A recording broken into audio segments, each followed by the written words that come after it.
Yep. Hello, folks. It's me, Devil saluting you because I love you so much. Thank you for being here. Welcome to the Weekly Spinner Rack.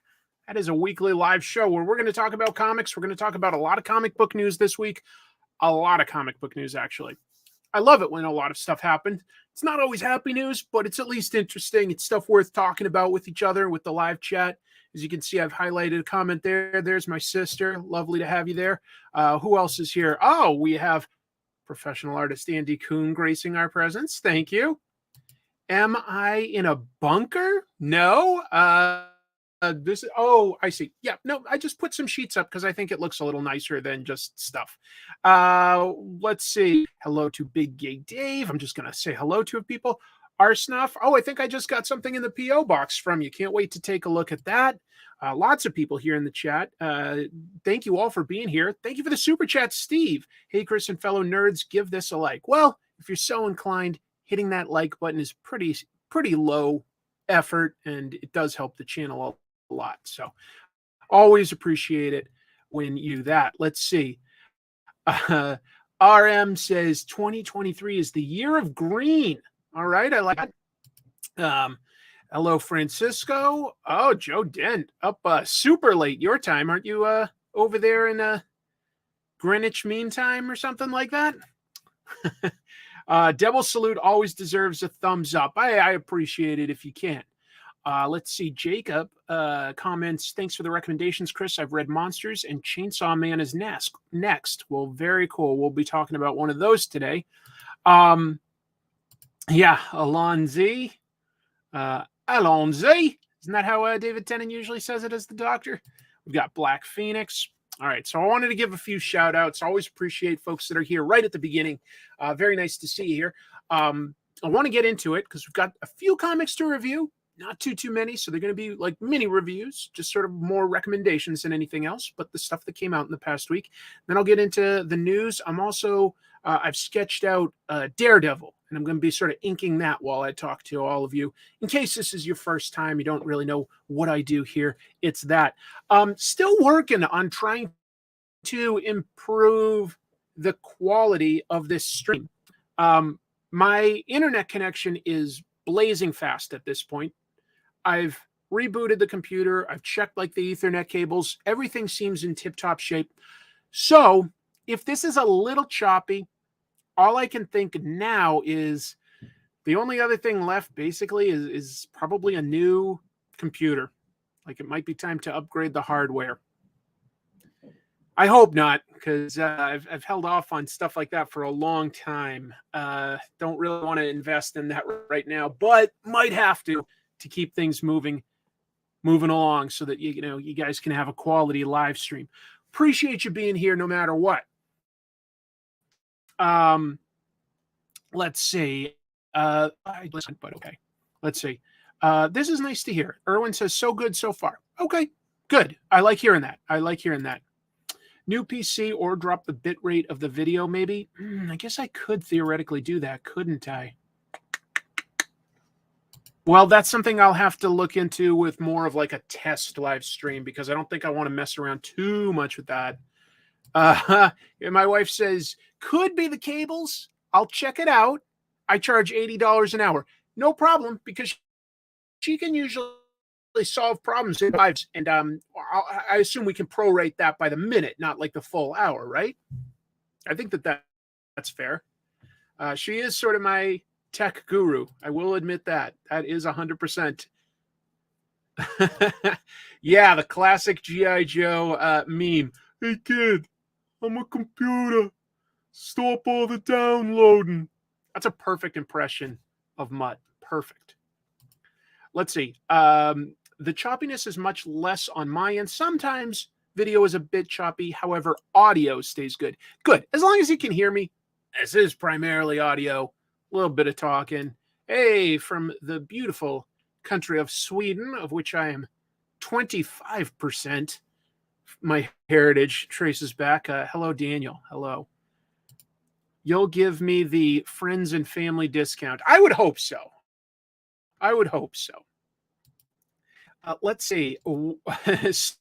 Steve asks, what am I hiding behind the green sheet? Are your kitties back there running the wheel that powers your internet feed? They could. Boy, do my cats have the zoomies. They've got energy. They are they just got like spayed and neutered this past week, but boy, did it not slow them down one bit. These guys have energy. Seed Hill from the beautiful country of Scotland, as I recall. Lovely to have you. Love, love, love, love. Let's add another screen here. I'm going to add this to the stream. I'm going to change the layout a little. Perfect. Perfect. I only have a few comics that I personally picked up this week. Let me go through those real quick, and then I'll be curious to see if you guys picked up anything that you recommend that maybe I missed out on. Let me know. So first of all, we've got Batman. This is Chip Zdarsky has started writing it, and I really liked the initial run that he did with Jorge Jimenez, just because Jorge Jimenez's art is just gorgeous. Really, really beautiful style.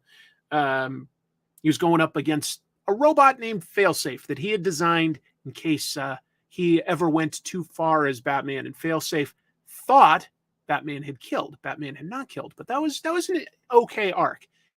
It ends with Batman winning, but Failsafe sends him to another dimension.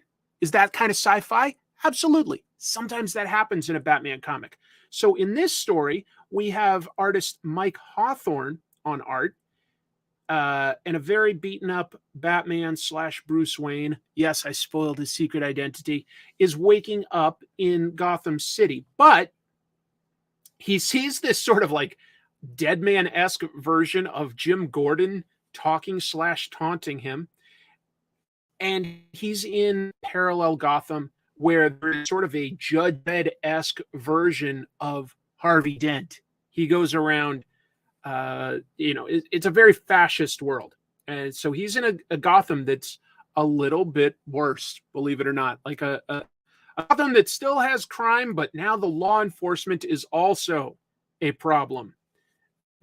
So we'll see what happens. Also, he doesn't have any of his Bat equipment because he just got thoroughly thrashed. He wakes up and the last of his, Bat utility belt and stuff has been stolen.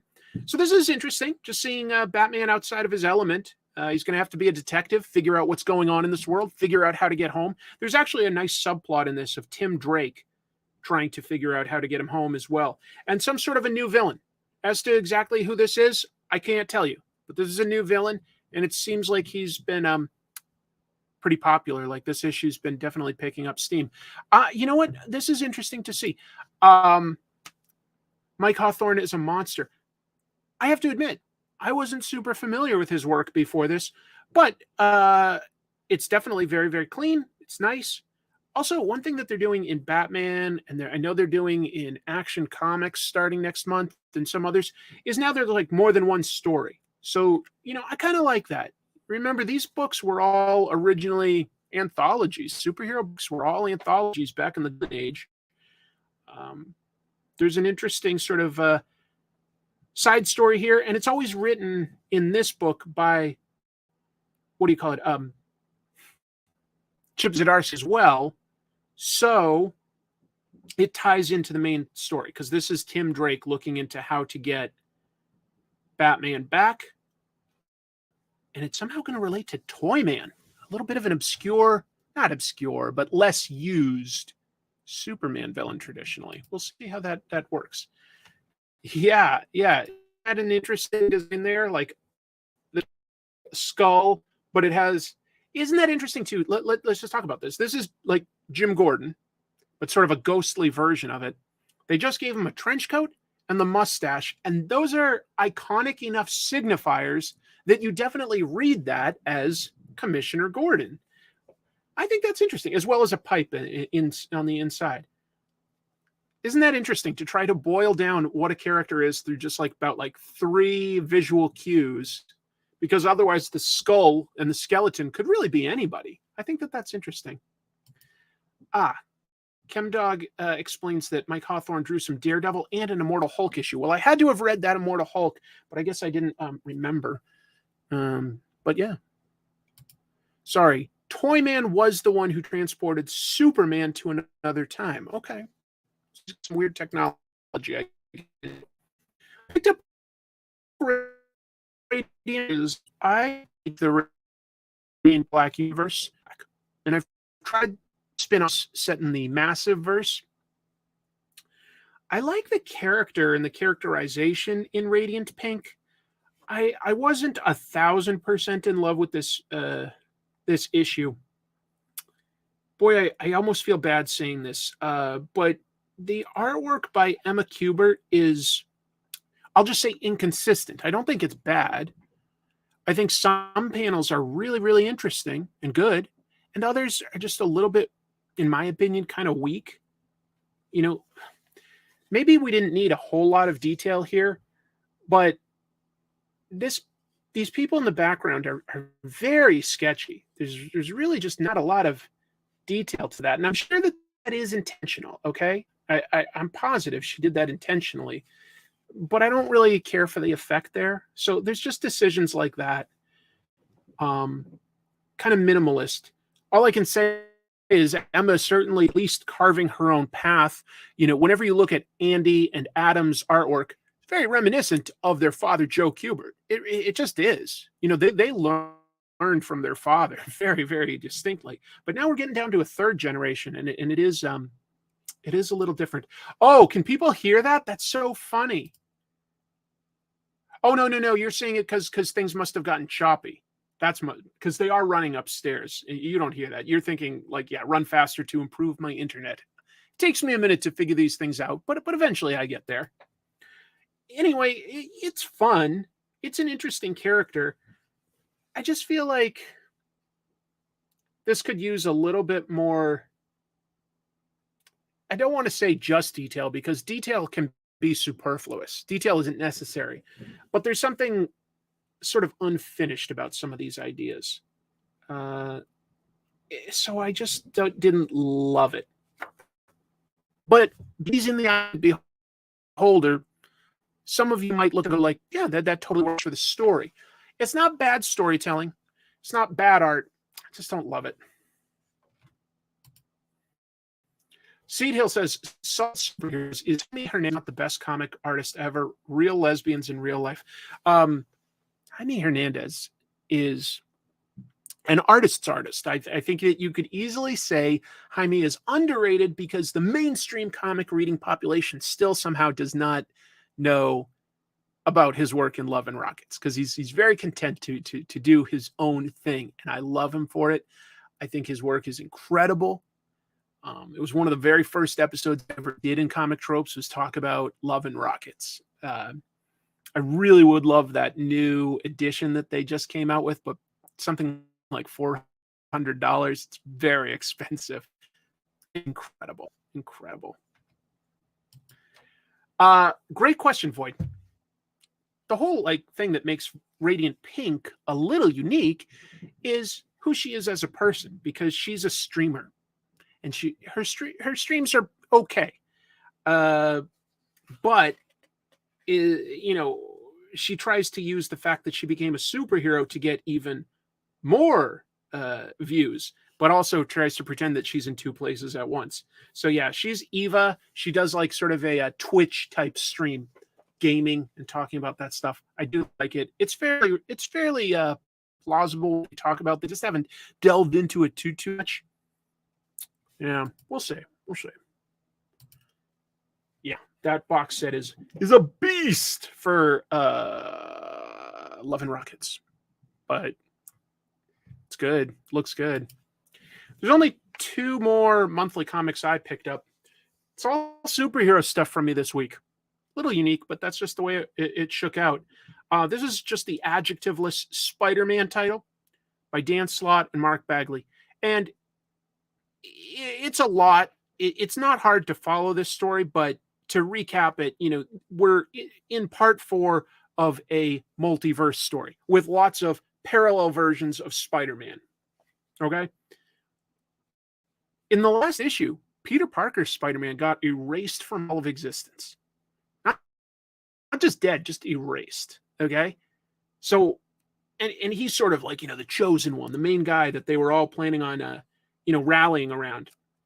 So the remaining heroes have to use a backup plan. By the way, I'll come back to this page because I want to point something out. So who do they get?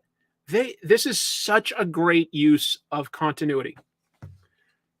If you see this guy, this is Spider-Man, no hyphen, real name Peter Palmer. How does that happen? And you'll also note that they're using sort of a what's it called? Like the like the Ben-Day dots for coloring. I don't know how well you can see that texture on screen. But in Spider-Man's first appearance in Amazing Fantasy number 15, in at least one panel, it was just written as Spider-Man, no hyphen. Like that's his name, Spider-Man, Joe Spider-Man. And in the second appearance, Spider-Man number 1, Stanley messed up, and in one panel it says Peter Palmer, not Peter Parker.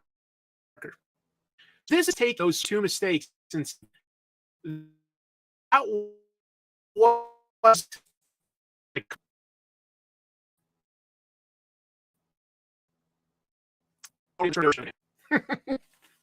and so we've got Peter Palmer, the Amazing Spider-Man. Kind of fun. Also, the bad guy in this transforms. She's like this wasp god or something, okay? And she's transforming all these parallel Spider-Men into her minions. Some of them she can't transform because they're not really human. For instance, this living Spider-Man buggy from a Cars type of world, or this video game Spider-Man. It's silly, but sometimes a little bit of silly is a lot of fun. Yeah, look at that. Interesting retro touch with the word balloon around the logo on the cover. Word balloons on a cover catch the eye.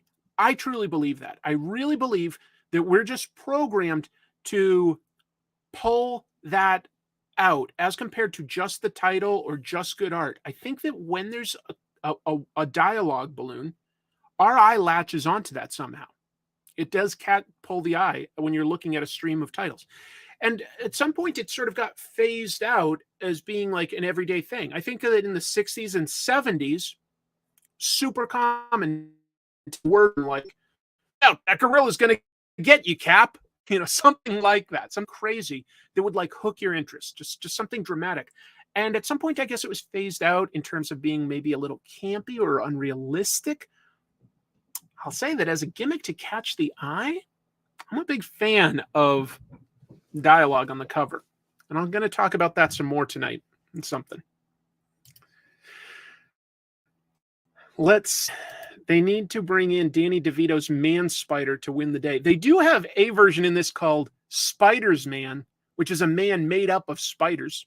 So they have some really unique, weird ones. Anyway, I just think of these quirky little bits of trivia to talk about. Ultimately, it is my opinion. Maybe balloons don't catch people's eyes. I think they do. And I noticed, and I was like, wait, is this the title I'm reading? Because I just had to do sort of a double take because I totally noticed this word balloon as compared to just the title. Just my opinion. Last monthly comic I picked up, and I added this to my pull list because I've been just sort of like, maybe I want it, maybe I don't. I really like what writer Ryan North is doing with this. Each issue so far, this is only issue 3, has been focusing on individual members of the Fantastic Four. They've basically broken up. They don't hate each other, but something bad happened and the team split apart. This one is focusing on Johnny Storm, who tries to get a secret identity by dyeing his hair, growing a mustache, and getting a job at, just like a Best Buy type store. And Johnny is not as smart and clever as he thinks, because I think everybody sees through his disguise. But it's funny that he thinks it's working, and he ultimately ends up dealing with he took this job because the boss doesn't do serious background checks, but in return, he's kind of exploiting his workers. He's not treating them fairly or anything like that. And Johnny isn't able to beat him by himself, right? But he realizes he works best as a team. And he organizes a union. So he's like, who needs the Fantastic Four when you've got the Fantastic 40? So he organizes the labor, and it's too much for the bad guy to overcome. What an up-to-the-date story that's relevant, but like kind of funny also. So it's not like hitting you over the head like this is the way it should be. It's, it's good versus evil, but it deals with a relevant issue. It's funny and it's interesting. And I'm not going to show it, but it ends on a bit of a cliffhanger that should start to unify the team again. A mystery to solve, a science mystery. It's really fun. Yeah, for a little while there, I was growing that big mustache. I've trimmed it back to just sort of like where I had it, but that was fun for a while. I really recommend this, folks. This is a nice version in that it's not like drawing on all sorts of existing continuity, saying like, hey, remember what happened 10 issues ago? It's a nice jumping on point, and it makes me want the family to be together. They're a family of science explorers. That's a fairly unique thing in superhero comics. Fantastic, doing it quite well right now. I also I realized I had never finished reading volume 1 of Chainsaw Man. I finished that. It's funnier than I expected it to be. I don't know how many of y'all are reading Chainsaw Man right now. We already knew that it probably had like lots of violence and stuff. I mean, he turns into a guy full of chainsaws, right? Like it's kind of a heartbreaking story of a guy that's grown up with absolutely nothing, just dirt poor. And he gets really excited when he starts to be able to just have a little bit of free time, take a bath, eat some toast. He's very, very, very excited about the simple things. That makes him kind of likable, how excited he gets about that. There's a whole chapter in this where he realizes that he's got like sort of extra time. And yeah, the chapter is called A Way to Touch Some Boobs. He's like, hey, wait a minute. Now that I'm like making some money and stuff, maybe I could actually get a girlfriend, or maybe actually touch some boobs. That was like too far for him to even dream about in the past. And that's his big dream right now. It's pretty funny. Also picked this up from a Kickstarter I supported. My friend Randy Stone created this and co-wrote it. It's about a super speedster, but in his later years, like he starts by, reminiscing about, his good old days as a super speedster. And then an old ally comes and pulls him back in time where he's young again. So that's kind of fun. Like what would you do differently with what you know now? It's cool. It's good art. It's a fun story. I want to see more of Bullet Adventures. I really like it. I also found a back issue at a reasonable price that I've always wanted.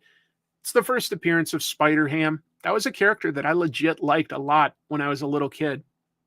And so, yeah, this is Marvel Tales. They had a book, Tales. They've retitled this one Tales, Tils. Peter Porker, Spectacular Spider-Man, Spider-Ham, Cat America, I think was this one, Goose Rider. They call this one Hulk Bunny, and at first you're like, wait a minute. Oh, it's Captain America, excuse me. Hulk Bunny, and you're like, wait, what's that? And it's because his name is Bruce Bunny, because you can't really do too much with a pun with just Hulk. So they're using the last name Banner and turning that into a pun of Bunny. Hulk Bunny. Anyway, it's silly. It's cool. I loved this stuff when I was a kid. Bullet Adventures looks fun. Riv says also, I received my issue of Randy's comic this week too. So good. Randy's done several Kickstarters. They're not, blockbusters where they're getting covered on Bleeding Cool or something because they made $1 million, but he's hitting his goals and he's fulfilling them in a very quick manner. He's paying his artists and colorists and writers up front. He's selling original art that he's collected over the years so that he can pay his talent. I feel like Randy's really doing it the right way. And he produces a really nice comic.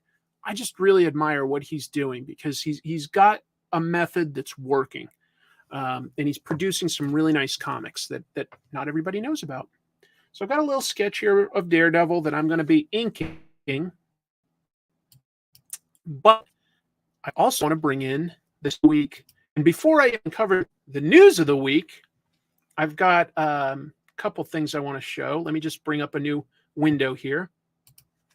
Before it's really news, I came across this on social media and I wanted to comment on it. This is Chris Reacts all of a sudden. The channel's become Chris Reacts. I saw this on Facebook. I was like, well, it's got to be a joke. But I looked at it and no. There is a group of Snyderverse fans that are trying to organize a campaign to sell the Snyderverse to Netflix. First of all, I hate to break it to these guys. They've got to be young. They've got to be young because that's just not how it works. Like Warner Brothers owns all these characters. They might play the movie on Netflix someday, but they own HBO as well, so probably not. They're not going to sell the Snyderverse and allow them to keep making movies in that universe. That's just not going to happen if we're being realistic. That's all I can say there. But here's what I really like, okay? This is the day they want the campaign to take place. February 14th. Well, I think this is a little bit of a self-report that you've decided to host this event on Valentine's Day, a day when a lot of people are doing couple things with their significant other, but they're saying like, no, we're going to get these hashtags trending on February 14th. Just seems like a good arbitrary day. So I got a kick out of that. I felt like it was a little bit of a self-report. They had stuff to do that day. And if you like the Snyderverse, 100% fine. Okay, that's not what this is about. It's just that I thought that this campaign was a little bit flawed. So I got a kick out of that. Also wanted to share this because I wanted to share it last week. I forgot to. Here's just a low-res image of what is currently planned to be a variant cover for Vampirella Year 1, Issue 6 in a few months. That's through Dynamite. I drew this and tried to make a joke cover talking about the tropes that you might see in a comic book cover. You've got me here talking about things like homages, because I've like definitely made this reminiscent of the famous George Perez cover from Crisis on Infinite Earths, which also John Byrne homaged. So I credit both of them down here. I talk about having guest stars, like we've got Draculina and sorry, all of a sudden I'm blanking because I'm bad at names. Panther. We've got Death. For some reason, Vampirella is just dead. Kind of inexplicable. And then I had my good buddy Mark Englert color this. Great colorist, also great artist in his own right. Good friend, so he agreed to do this. And he and I talked, and we decided to sort of give it some like 90s like gimmick stuff, like you know, just it's not really going to be printed in chromium, but he gave it a chromium look. Gave like sort of like a hologram background. That's me. So hopefully I sell that. I will let you guys know when this is moving forward and everything in terms of you know, an order code and stuff. But I would definitely love the support if you guys just wanted to pick this up. I would love to you guys at a convention sign it or something like that. I think it was a really fun opportunity. Nick Barucci, the president of Dynamite, has been very kind to me ever since I got, you know, really sick about 2 years ago, and gave me an opportunity. Still working on some stuff behind the scenes, but I thought it was safe to share this with you as something that should be coming up soon. So there we go. There's a cover. Let's see what some people are saying. Looks familiar for some reason. A good result. That's good. All right. I got a thumbs up from my sister. Jean, by the way, glad to hear that you are back to work today. Unfortunately, my sister did catch COVID. She works in a health. Well, she works in a medical clinic. She's like, you know, a type of healthcare provider. And unfortunately, even though she's super safe, she did get sick with COVID, and it was pretty bad for a few days. But I'm glad to see that you're back. Let's see. Jay Muse says, great cover. It looks fantastic in color. Mark made it look better. There's no question. And that's why I wanted to get a good colorist. Totally, I'll pick up one. Oh, that would be so nice, guys. I need to know the day this goes on sale so I can make my comic store order a 10-pack. We'll see. I'll give you guys a heads up when I know more. Let's see. Boy, and we were just talking about boobs. Yep. Let's see. Great. That's nice. of you. Let's see. I loved watching you work on that gorilla. I'd never seen that medium before. WEBTOON. Yes. Yeah. Do I still? I don't know where I put that original art right now. Oh, is it? No. Hold on. I found it. So I did this in 2 pieces, actually. Let me do something here. I'm gonna remove that and make it like this. No, that's not gonna work. How about that? Just trying something here. Give me a sec. Okay, it's only going to show it that way. Then I'll just switch to me for a second.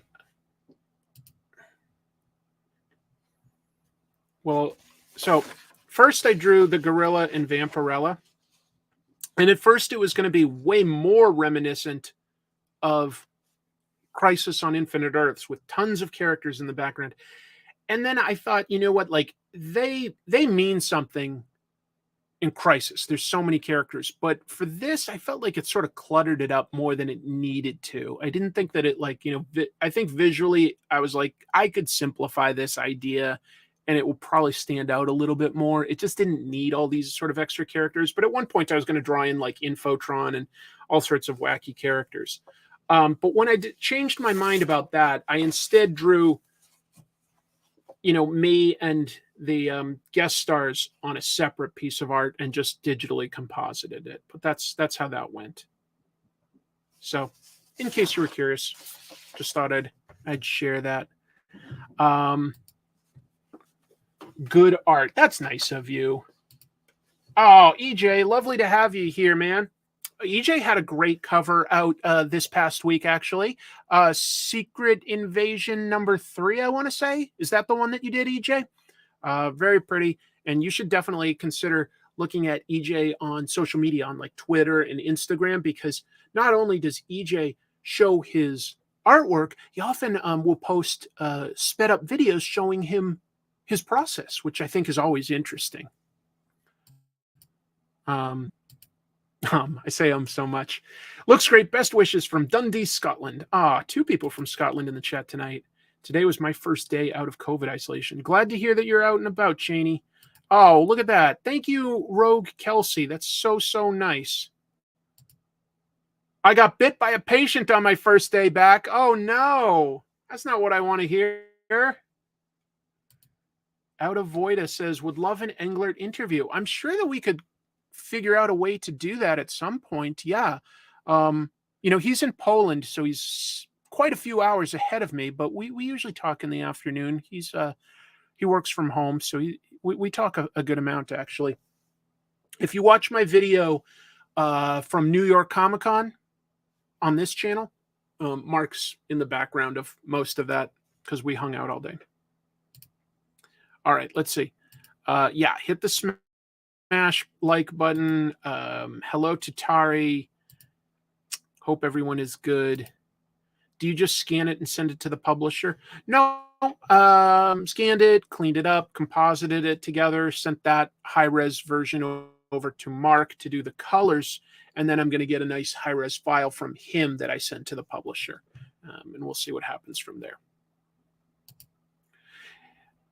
Could you call Steve Ditko's Spider-Man the first anti-hero? No, I wouldn't call him an anti-hero. I'd call him very much a hero. I don't think he's an anti-hero. I think he's very heroic.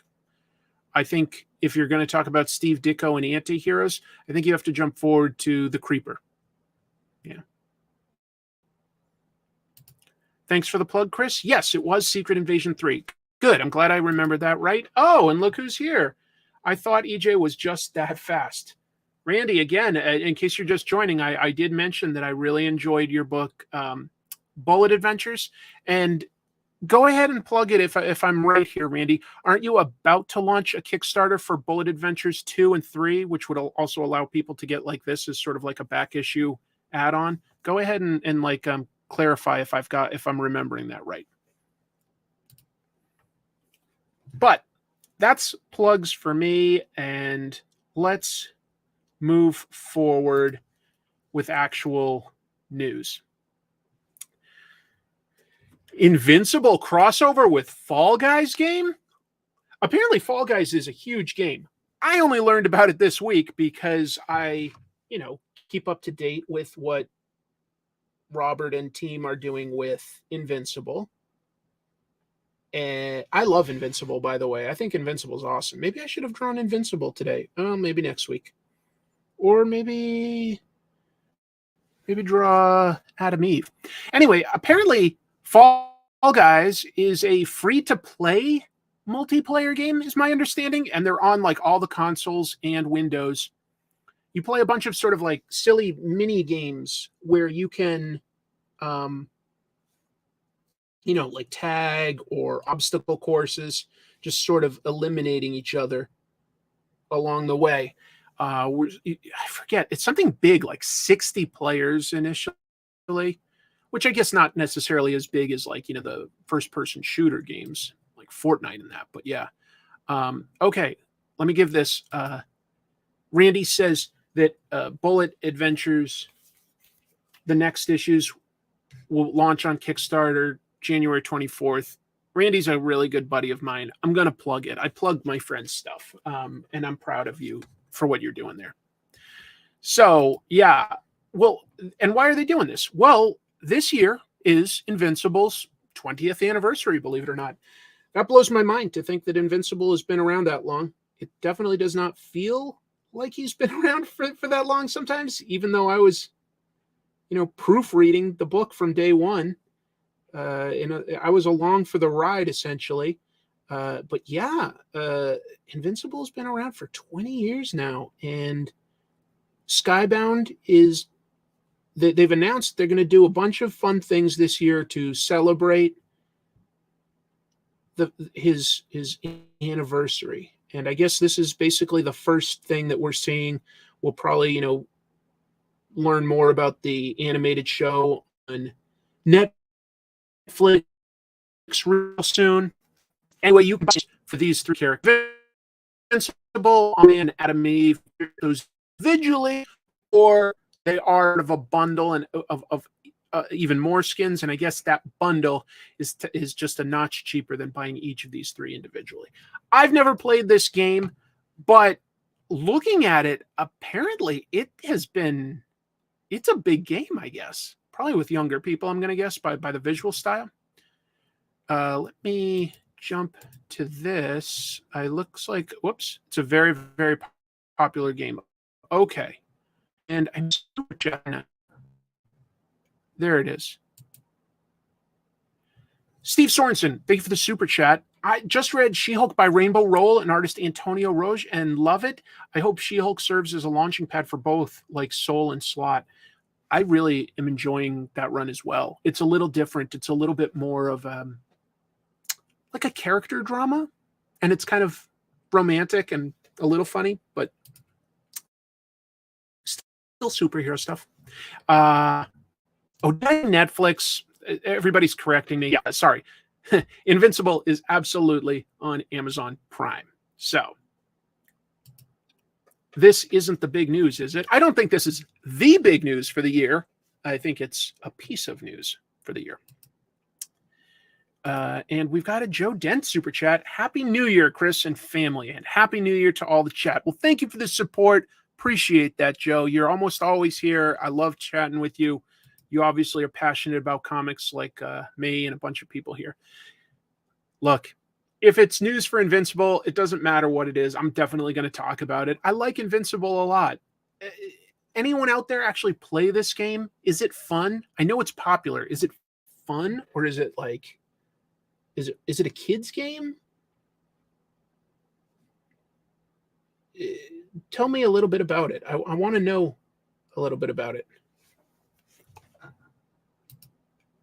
The official Twitter announced big news a week or so ago. I hope this isn't it. No, I'm sure the big news will either be something to do with the TV show and when it debuts, or like a new one-shot, or a new version of an omnibus, or a new video game exclusively based on Invincible. I'm positive the big news will be something like that. I'm positive. It's like a battle royale Wipeout. Oh, Wipeout was a funny show where you're jumping like over the obstacles that are all padded and they knock you in the water and stuff. That's cool. It's fun, all ages. Okay. Okay. A lot of physics simulations and getting whacked around. Piggybacking on Joe Dent, New Year's resolutions? Look, mine is the most cliche, but I want to lose more weight. I really do. I want to get, I wonder if 2023, I could end it in the best shape I've been in, like in the last 20 years. Could I do that? I think I could. So that's important to me. And honestly, always grow both channels, this one and Comic Tropes. I want to grow it. What would be nice is there's this nebulous hurdle for every YouTuber where first you can start getting a good amount of subscribers and make a little bit of money on it. Maybe not necessarily enough to make a living. Maybe it's real close. Then you need to sort of hit this next hurdle where you grow enough that now you're making enough money that you can at least hire somebody to assist you with something like editing or producing, things like that. Because if you can get like even one person helping you, now you can like speed up the production, improve the quality, and then you can really grow. But that's the hurdle that I'm sort of at. Fall Guys is like the Japanese Ultimate Elimination with the costumes too. That I like those shows. So that actually, maybe I should try that. It's very fun. It's very hilarious. They had a Godzilla skin last year. Ooh. My resolution is to do more art and writing. That's a very accomplishable goal, and I really admire that. Good luck. Good luck. This is the year of buff Chris. Sometimes I think it would be funny to really commit to working out and get buff, but then I think I'd have to like cut back somewhere else in life in terms of what I can accomplish. So maybe I would just settle for sort of getting skinny for now. What I'm thinking that I'll do that's achievable and realistic is just burn fat, like by walking. If I could get myself just something that monitors my pulse, go for like walking pretty regularly, but keep my heart rate under 100, I'm going to be burning fat instead of, anything else. Kind of a low ask, but very achievable. I think I could do that. I think that's great, Andy. Good luck to you too. I have to imagine that it is a challenge for everybody working in comics, because what do we all have to do if we're making a comic? It requires you to sit down for long periods of time, whether you're writing, lettering, coloring, certainly drawing. You've got no way around it. Sometimes you can do a little bit of it standing at like a typing computer. Maybe you can stand and draw at a desk. Mostly you're going to sit a lot, and that's just not great for us. That's something that we know now. It's not great to sit for long periods of time. It's very hard. Got to get buff for that Paste Pop Pete role. Well, look, realistically, come on. The guys that get hired for like the superhero roles, I am now 1,000% convinced that they get steroids and supplements. I do think that they also get like, somebody that's going to have them train hard, and they'll get somebody that like, gives them healthy meals. But I think that they get some help. I think that that's real. Yeah, I think they get some help. How do you pronounce Appalachian Mountains? I usually pronounce it Appalachian Mountains. Hope that helps. You can go for walks with a weighted vest or a ruck pack. You can always sort of step up what needs to be done there. Actually, I'm going to switch to a different pen for a detail here. They also get some CGI help. I think sometimes they do, but I think that basically having a doctor give them some steroids is a lot cheaper than having to pay the CGI guys. That is my personal supposition of what goes on. Now, I think that there are a few people that don't necessarily need that help. I would even give somebody like Dave Bautista the benefit of the doubt, because he's spent his whole life working out, and he probably has some good genetics. But somebody like, and I'm just guessing here, I don't know anything, but you get somebody like Henry Cavill, Kumail Nanjiani, I don't know. You wonder. You really wonder. But there's no way to know. It's just something I suspect. And they probably don't want to talk about. Let's move on to some more news. I've got a lot, so I should keep moving. WEBTOON is huge. Digital comics are huge. I only read a few, but I like the platform in terms of how easy it is to use and the diversity of genres.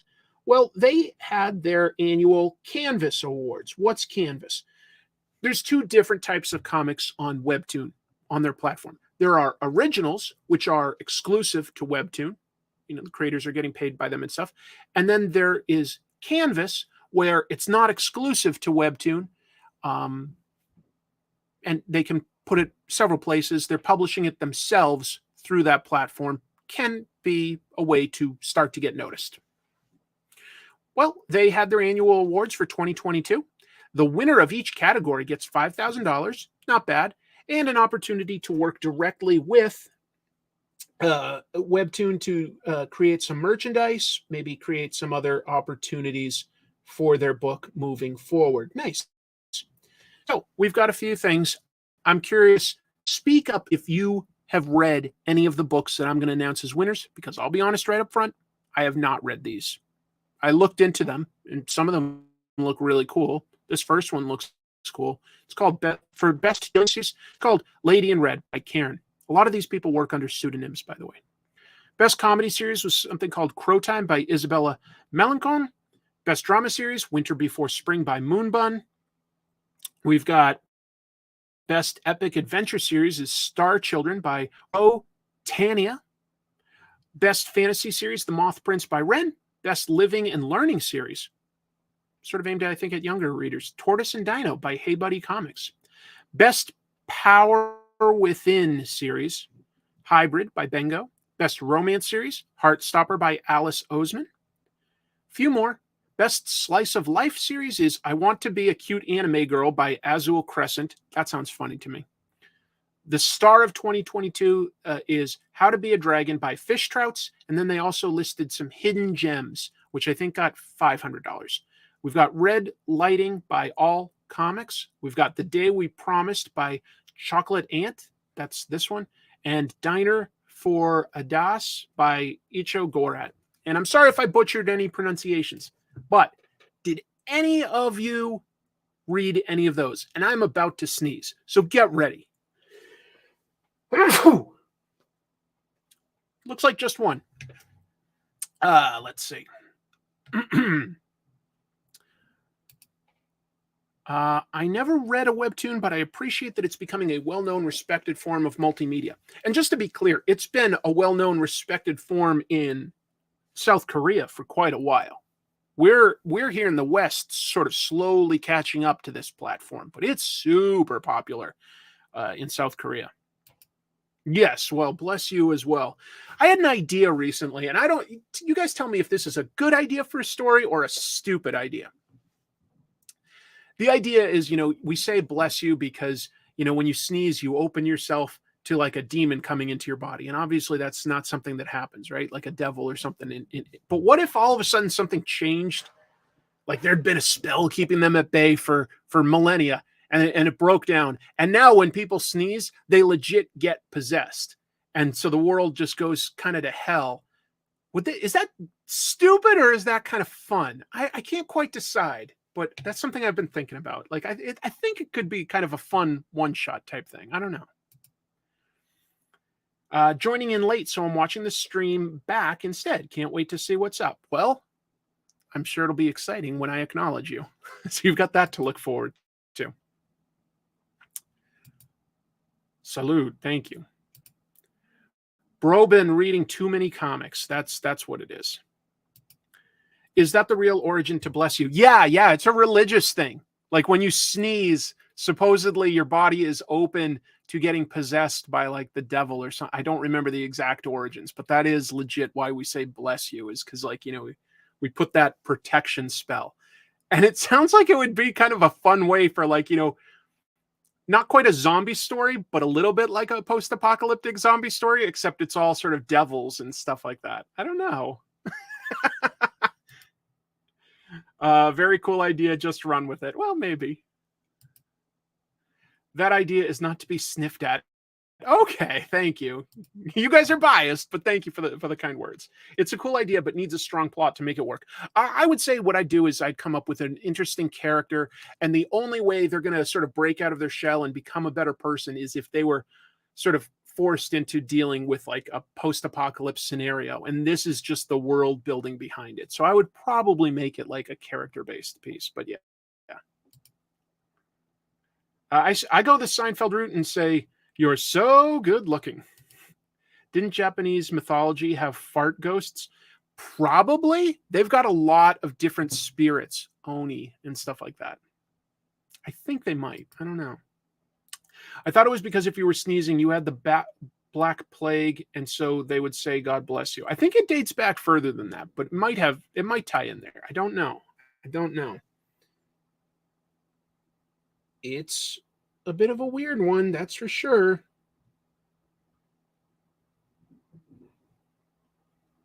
Bear with me. I'm just doing a little bit of fine lining, and I'll move on. So anyway, nobody really spoke up about rating any of these webtoons. Good for them winning.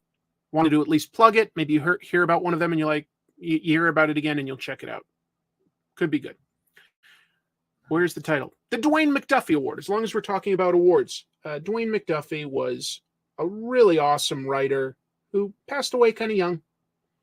And fortunately, his widow and friends set up something in his name, the Dwayne McDuffie Awards. And it specifically is to celebrate diversity in comics, which is something that Dwayne quietly worked at very hard throughout his career, was to give representation to underrepresented groups. And so now there's actual awards each year. The winner this year, it's been going for a little while. It was announced on The Beat in a video by Phil Lamar, and the winner is this book that we see here, which is called Adora and the Distance. Let's see. I don't know what these names are here. I think the main creators are up here. These must be the colorist and letterer. Writer Mark Bernardin. Ugh, I'm terrible at names, folks. And artist Ariella Krysten. It's a young adult graphic novel. It's a fantasy series, and it follows a young autistic princess of color. And she goes up against things like ghosts and pirates and a mysterious force called The Distance. Anyway, got a lot of acclaim. Originally published on Comixology in 2021. Dark Horse published it in print in 2022. Dark Horse has been doing that a lot for digital comics, getting the rights to do the print editions. I think that's a smart niche to carve out. So kudos to Dark Horse on that.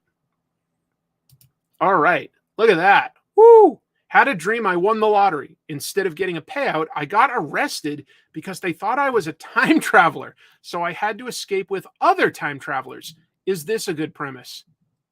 Yeah, probably. Sounds like a funny show that should be on Hulu. Anyway.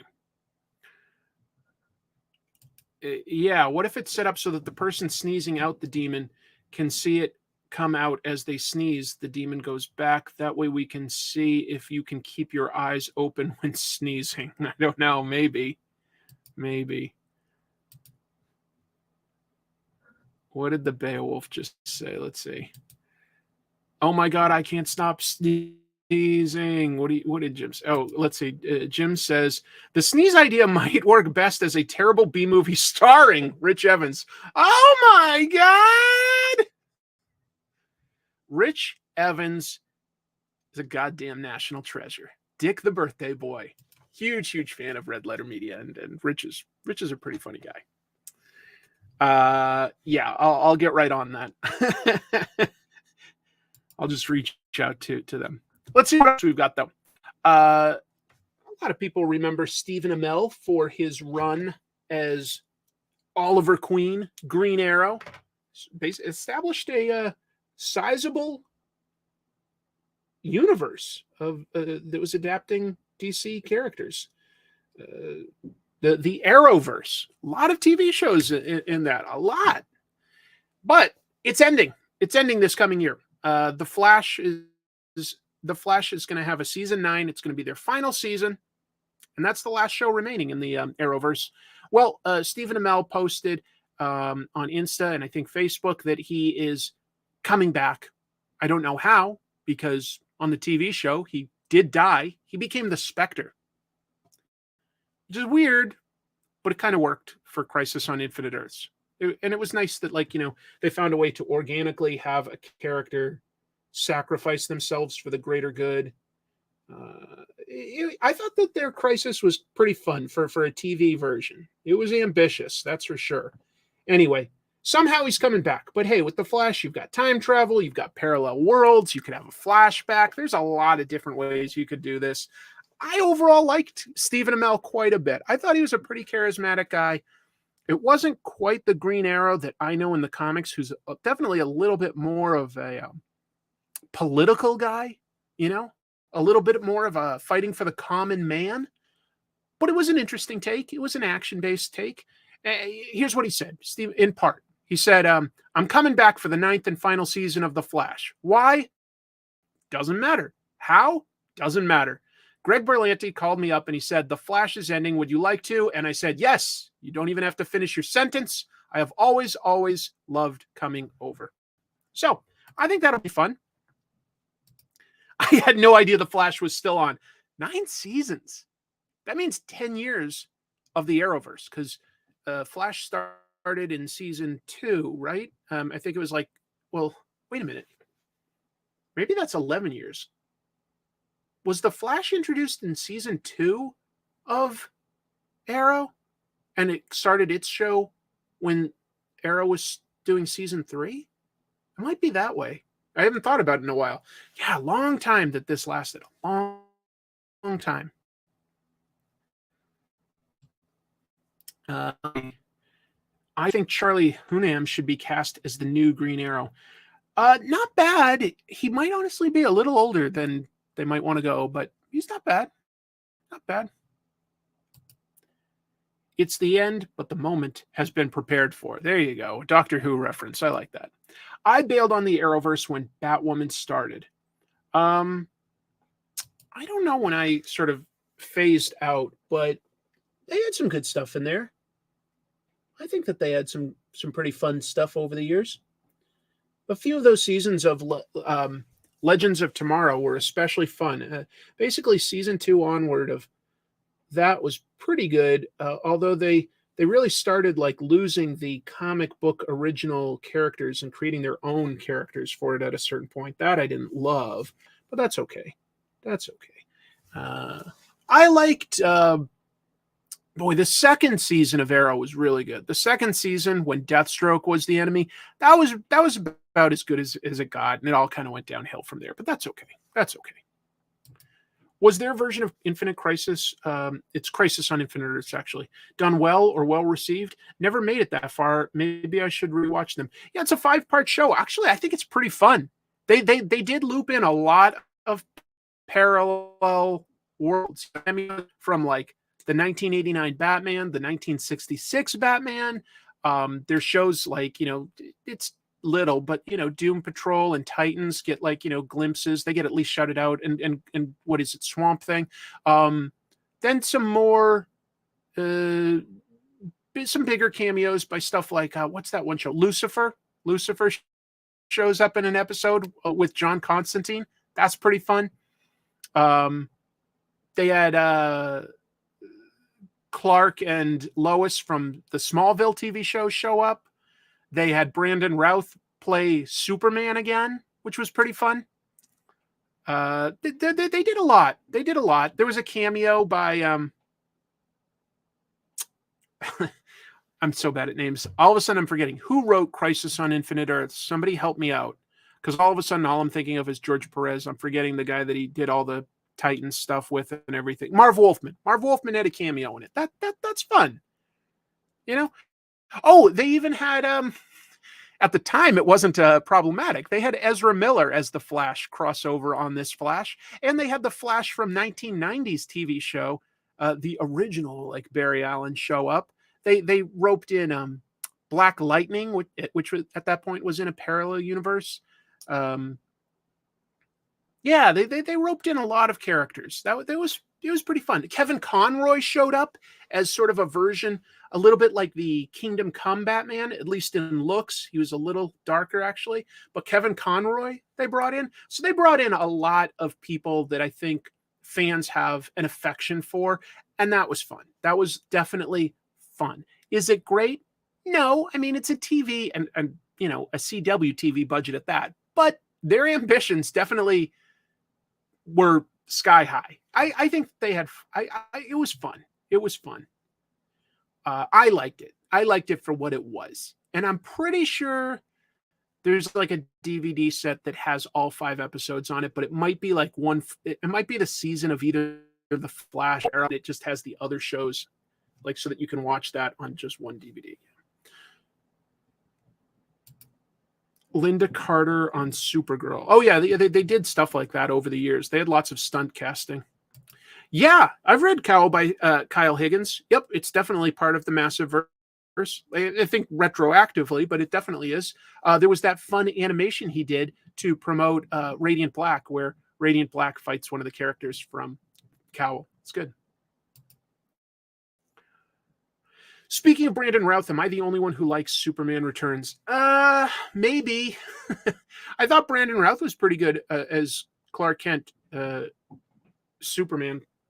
The girl playing Lois Lane, that didn't really work for me. The story I thought was also a little boring. Lex Luthor just trying to get extra land, and the land he's creating is like this, just rock of kryptonite. It just nothing you could build on. It doesn't really make a lot of sense, and there's not a lot of action in it. There's like maybe 2 action sequences. Oh, that's a good point. Yeah, another cameo in Crisis on Infinite Earths on the TV. They did have a cameo of Huntress from the short-lived Birds of Prey TV show. So they did a lot of fun things.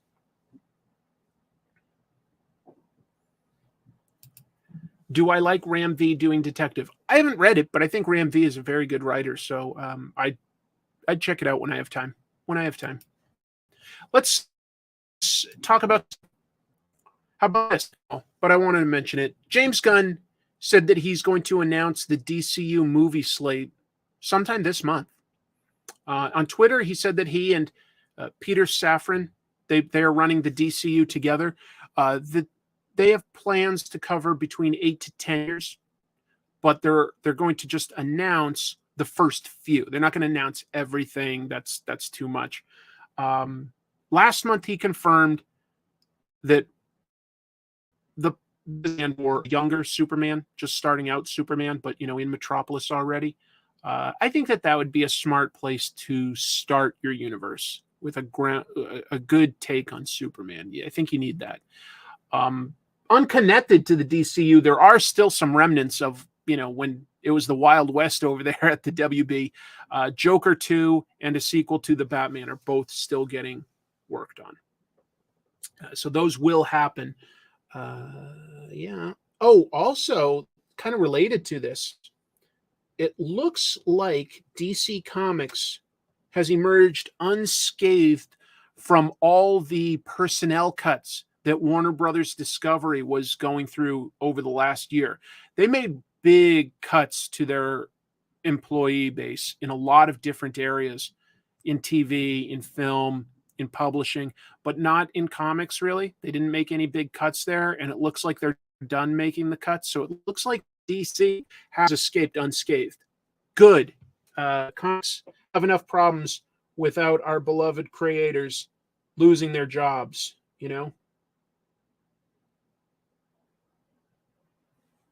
So that was good news.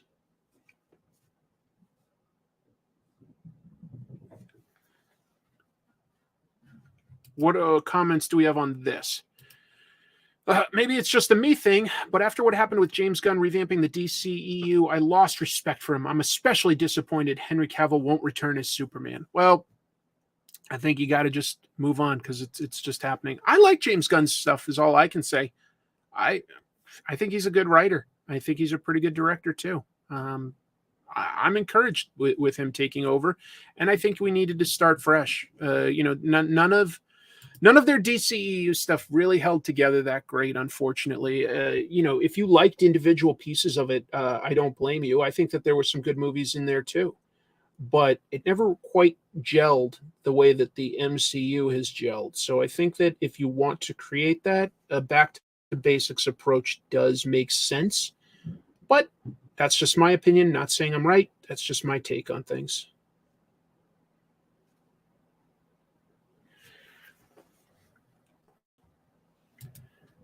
Can you explain Pregnant Joker to me? Absolutely. That was also in the news, and I don't have it in here. Fox News made this a bigger deal than it is. There was a pretty short backup story. I think it was in Detective Comics. Joker went up against Zatanna, magic lady. She made a spell that no one would ever love the Joker, something like that. And he woke up the next day and his belly was distended and he seems like he's pregnant. Ultimately, this sort of mud creature climbs out of his mouth. It was kind of funny. So he was sort of pregnant. It was sort of just a weird spell to teach him a lesson. A little monster came out of him. It was pretty little. Definitely got way more publicity than you would expect for such a small story. But people are looking at it out of context. But here's the thing. It's so easy to make comics fit your story if you're going to try to talk about them politically, because most people that are reading a story aren't going to read the whole story. Okay. But if you show an image, you can glimpse at it and you're going to take it out of context most of the time, because there's one panel is always out of context. I mean, it's why you can look up out of context comics and you're going to get a hell of a lot of really funny panels, a lot. So it becomes very easy to make something seem to fit a political agenda, like saying, they could, if they wanted, just go oh, look at how woke this is. Now the Joker is pregnant, but he's not really pregnant. It's like a punishment. Yeah. When does the Joker's mud creature get his own series? Joker wasn't pregnant. All the outrage is unwarranted. Exactly. It's nothing. It's a quick story, folks. So if you see somebody acting like they're outraged by it, that's disingenuous, or they're at least not familiar with the whole story, because it's really nothing that anybody could, in my opinion, object to. To each their own. Let's see. I remember you used to have your tropes backgrounds as funny out of context panels, like the Archie wrestling one. I did. That's true. For a long time, I just had some really weird out of context panels, like the Ultimate Warrior putting on Santa's pants while an abused naked Santa's in the background. You're like, what is going on here? To be fair, trying to make sense of that does not make sense. Manufactured outrage gets more clicks. Probably so. I don't think that there's anything anybody could actually object to. Is it a little weird? Yeah, but it's intentionally weird. It's a nothing burger. This is a story, I think. So there is a U.S. representative newly elected in California. His name is Robert Garcia. He's been elected to be a representative for California, and he is going to be sworn in, not on a Bible, not on a Quran or anything like that. He's going to be sworn in on Superman #1, the original issue, because you can get sworn in on anything that's important to you. You do not have to get sworn in on a Bible or anything like that. Specifically, actually, what he's going to do is he's going to have the U.S. Constitution. He's going to swear on that. And underneath that, he's got a copy of Superman #1, a picture of his parents, and his certificate when he became a citizen because he was born in Peru. Those are things that are important to him. He is a big comic book fan. Big comic book fan. We have something, Congress does, I should say, the Library of Congress, the U.S. Library of Congress. And they endeavor to keep a hard copy of just about anything that has been printed in America that's significant. Okay? So they have a massive library of very valuable original first print stuff, including comic books. And when you become a congressman, you get access to this small library where you can check these things out and sit there and read them there. You don't get to take it home or anything like a traditional library, but you get access to this stuff. And he's as a proud comics fan, he's talked about, reading stuff like Amazing Fantasy number 15, the original copy. And he can check out the U.S. Library of Congress, which I think is cool. Oh, yes, Sam. Thank you so much for another congressperson. I can't remember her name right now, but she got sworn in on March. The graphic novel, so cool. Let me look that up real quick. Sorry. I want to double check this.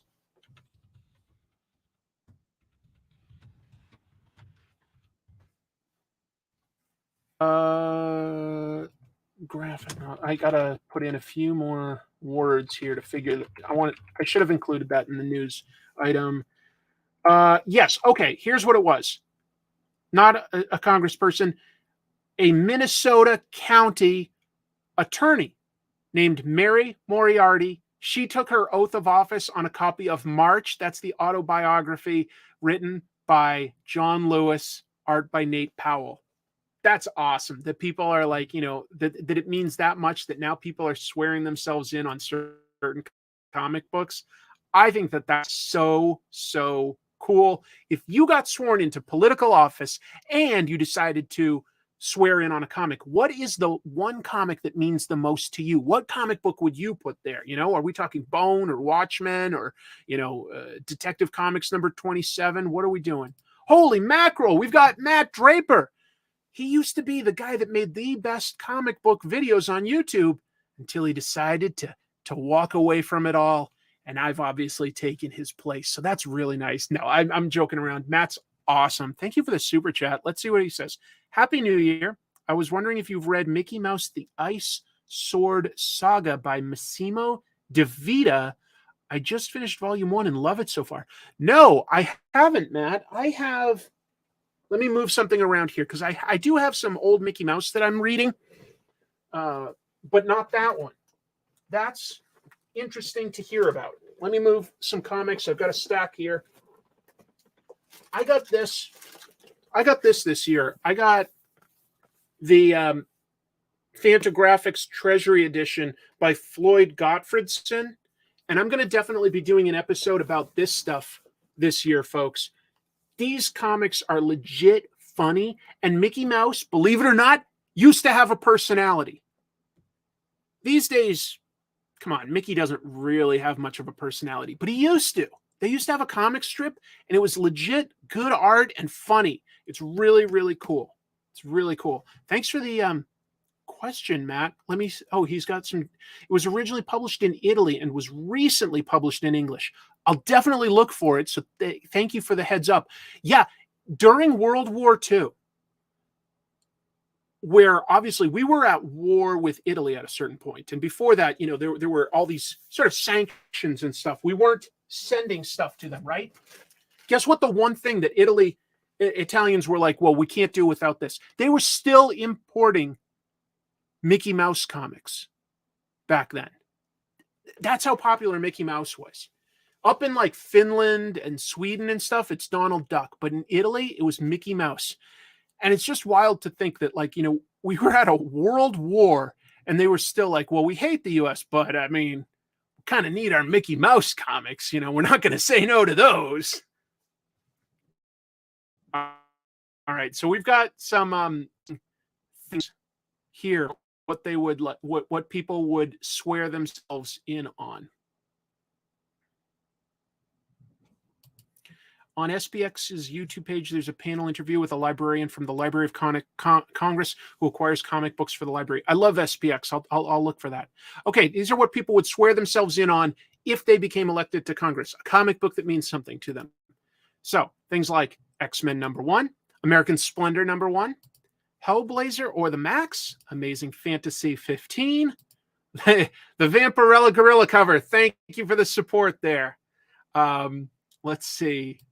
For Values and Ideals, Action Comics 1. For my personal fave, Giant Size X-Men. That's fair.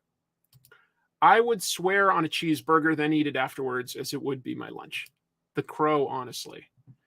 Rumble #1. It's the first comic I bought that wasn't The Walking Dead. Fair, fair.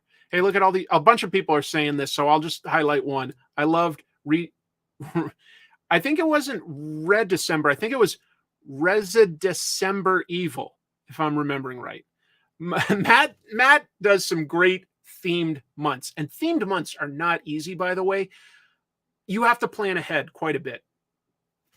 And he did Darecember for, I want to say 3 years in a row, where you talk about Daredevil each week.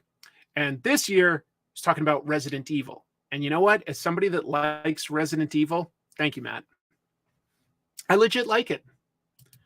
Being Canadian, it would have to be a copy of Alpha Flight. I like that. Swearing on Bone or American Splendor.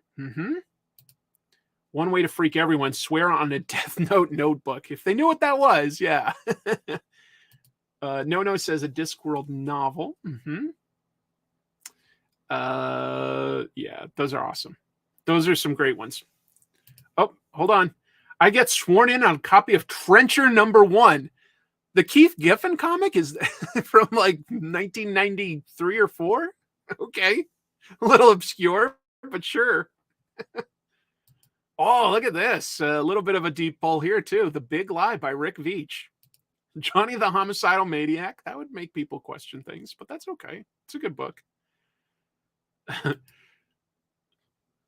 Swear in on me. I don't wear hockey pads.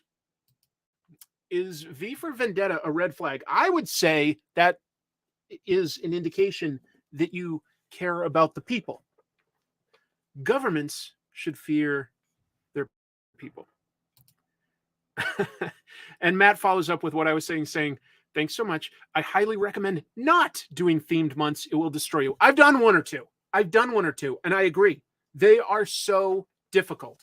And I haven't done one in quite a while because not only do you sort of have to plan ahead, you're like, okay, I have to get all of these done within the month for the theme to be effective, to be a thing. I have to get them done. So you're not giving yourself any wiggle room for being late or anything. And then it can burn you out a little talking about thematically related things. It can. I don't know how some channels can talk about the same stuff all the time, even outrage channels. I'm like, how do you stay interested in getting offended by the same thing every episode? My channel, you guys can see, I try to jump around a little bit. Yeah, there's some superhero stuff. Sometimes there's some indie stuff. Sometimes there's some foreign stuff. There's old stuff. There's funny stuff. I have to. I love comics as a medium, and I have to jump around or I lose interest.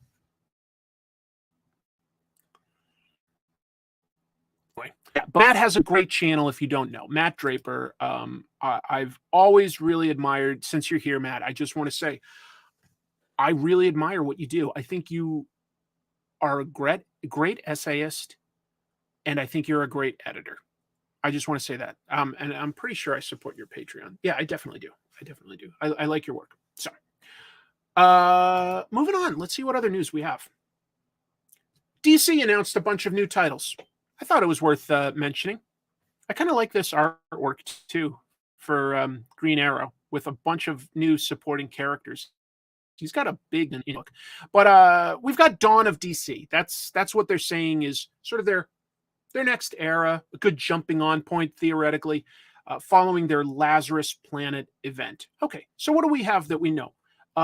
Starting in March, we've got Unstoppable Doom Patrol by Dennis Culver and Chris Burnham.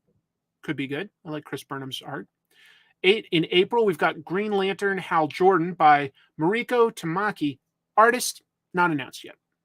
That's a recurring thing, that they're announcing these titles, but they haven't announced the team. A little weird. Green Arrow by Joshua Williamson. By the way, I really like Joshua Williamson's Image book, Dark Ride. And artist Sean Izaakse.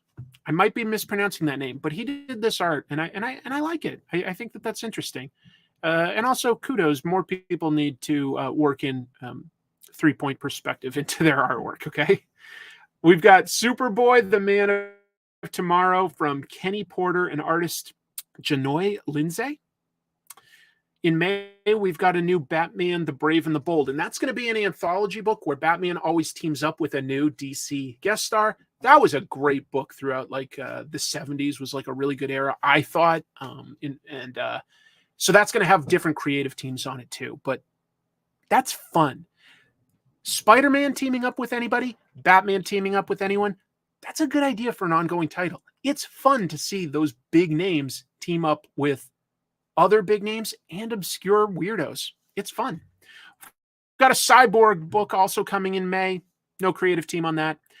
This one, out of all of these, is the one I'm looking forward to, I think. In June, we've got a new Shazam book by Mark Waid and Dan Mora. They've been kicking butt on their World's Finest. As far as superhero stuff goes, pretty fun. Shazam sounds like a good fit. Also in June, The Penguin. New ongoing book by Tom King and Stefano Guadiano. That's a good team that I'm curious about too. Don't know exactly when these next two books are coming out, but Steelworks and Green Lantern, John Stewart. That's by Philip Kennedy Johnson, artist to be determined. Yeah, Sean, I agree with you. Tom King has really impressed me in the last 2 years, especially when he does these sort of long form 12-issue series. It's a format that seems to work very well for him. I think he's done some really great stuff with that. I really do. And it seems like he's able to carve out his own storytelling corner, use some of these characters that we care about, but he's not obligated to join in on crossover events. He's just able to tell a good story, and he's not telling it too fast or too slow, in my opinion. I like what he's been doing quite a bit. I really do. Tom King seems to be making a comeback. He's just had a lot of good ideas lately, and the execution is strong, and he seems to be partnering with some really good artists, because Human Target is something really special. And a lot of people really admired what he did with the Adam Strange book. I think his Mr. Miracle with Mitch Gerads was something special. As far as superhero stuff goes, I really do think that Tom King's making some great stuff. Why did I stop inking? I don't know.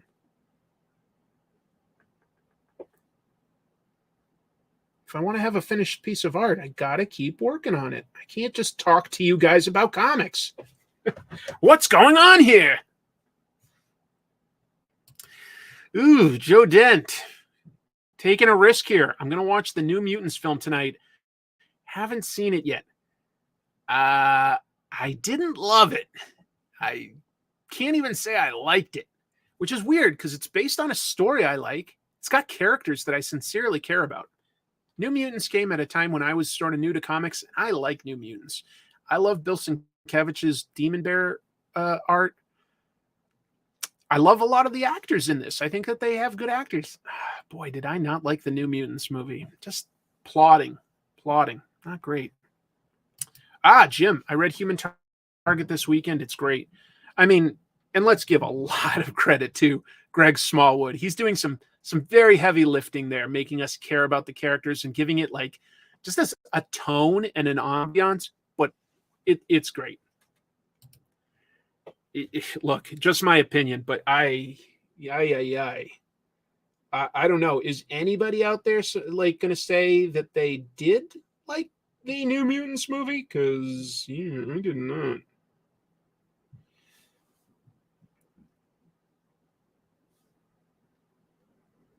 I wanted to, in a way. I didn't have high hopes, but I wanted to like it because I like those characters.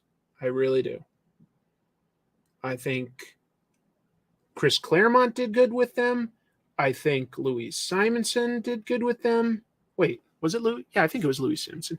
And a lot of interesting artists, not just Bill Sienkiewicz, but Brett Blevins was pretty interesting on that, but I just didn't like it. No, Human Target has like 2 issues to go, I think. All right, look at that. Hey, power to you. I don't think you should ever follow everybody's opinions. So if there was something in it that worked for you, that's cool. But I did not care for it. If I were you, I wouldn't waste my time with New Mutants. Unfortunately, I did. What I liked about it was that they did try to sort of make it a little bit horror, which hasn't been done a lot with superhero comics. So that's a little bit different. But the execution was lacking. The villain was lacking, in my opinion. Again, opinions, right? They're what are they worth? Everybody's got one. I think if I hadn't already seen Nightmare on Elm Street 3 and Girl Interrupted, New Mutants may have hit differently. Sure, yeah, it's kind of stuff you've seen before, executed better too. But let me pause there, because Kale brings up something.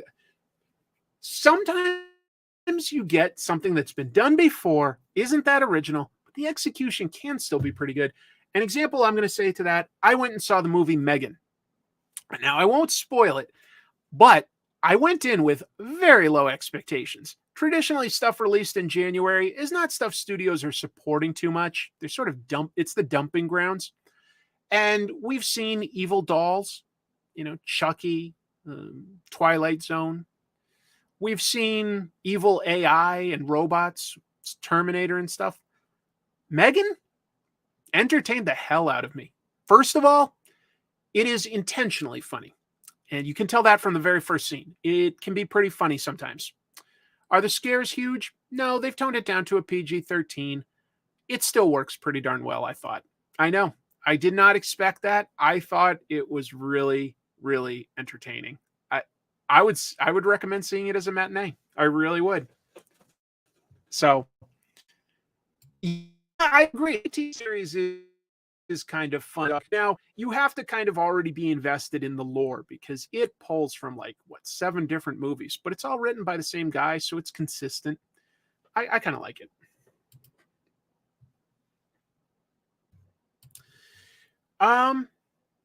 Yeah, I think that would have been a lot of characters to introduce at one time. So I think in a way it worked out for the best that the MCU did not have access to all of the X-Men, because the X-Men by themselves, that is a heck of a lot of characters. A heck of a lot. And I think that the MCU was kind of better for it not having to introduce all of those characters at once. That is a lot. I'm going to give Daredevil some facial hair because Marco Cicchetto has been drawing him as a bit of a beardo.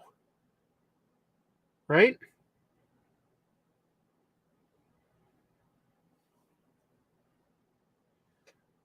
I'm a beardo. Yeah, I'm a beardo.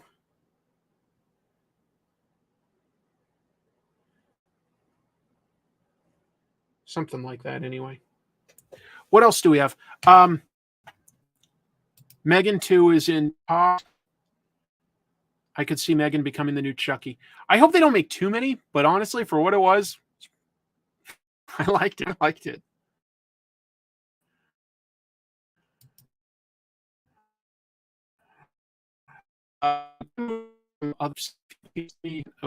Whoa! Resetting everything. Okay, there we go.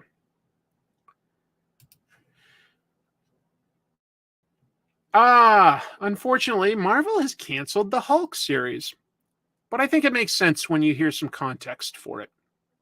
So Ryan Ottley is the artist of the current Hulk series, and he stepped in as the writer when Donny Cates stepped away.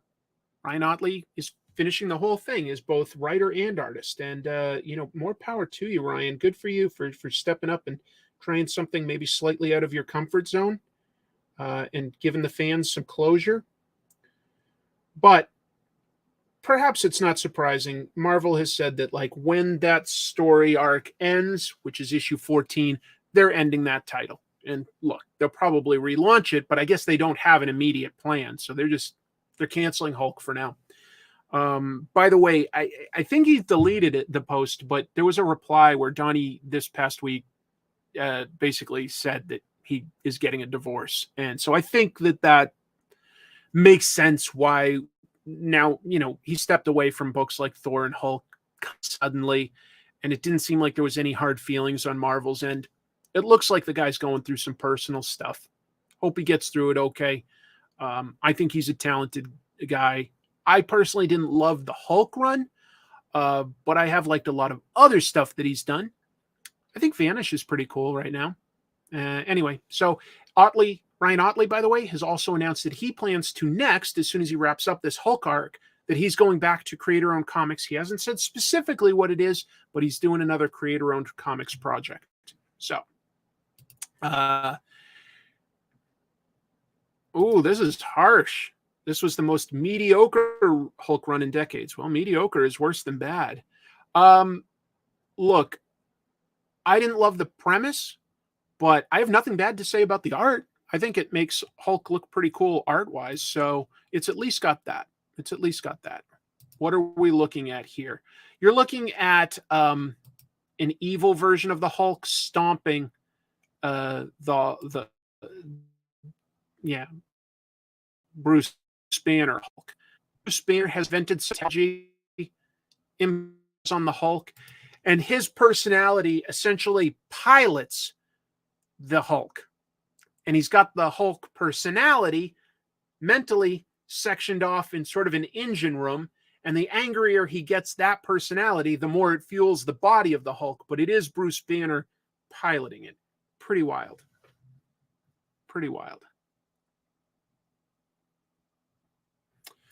Kirkman and Ottley should make a new Battle Beast series. Don't be surprised if they do. In a way, it's a cyborg Hulk. There are a few sort of implants on him to allow Bruce Banner to run him. It's a little bit of an interesting idea, but execution, I didn't care for it too much. And it's brave of Cates and Ottley to have done something so different from Immortal Hulk, but it's also a little bit jarring. So this is something that people may come back to down the road and like read it as back issue and go like, okay, that's fun for what it is. But Immortal Hulk was very good, and I think it's a little hard to tonally shift this dramatically. It's a big dramatic shift to go from sort of something that's horror-based, body horror-based, and sort of supernatural to something very sci-fi based. The Hulk can do both things, but tonally it's a big shift. Hulk wearing a kilt? Why not? Hey, totally agree with you here. They should make a new Battle Pope series.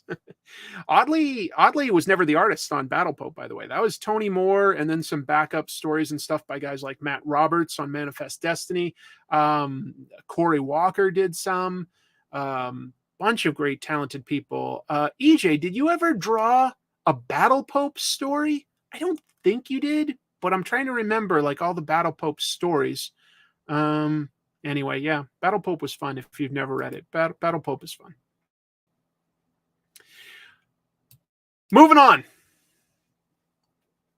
Krysten Ritter teasing us. That's what I think. But maybe she's hinting at something, but I think she's teasing us.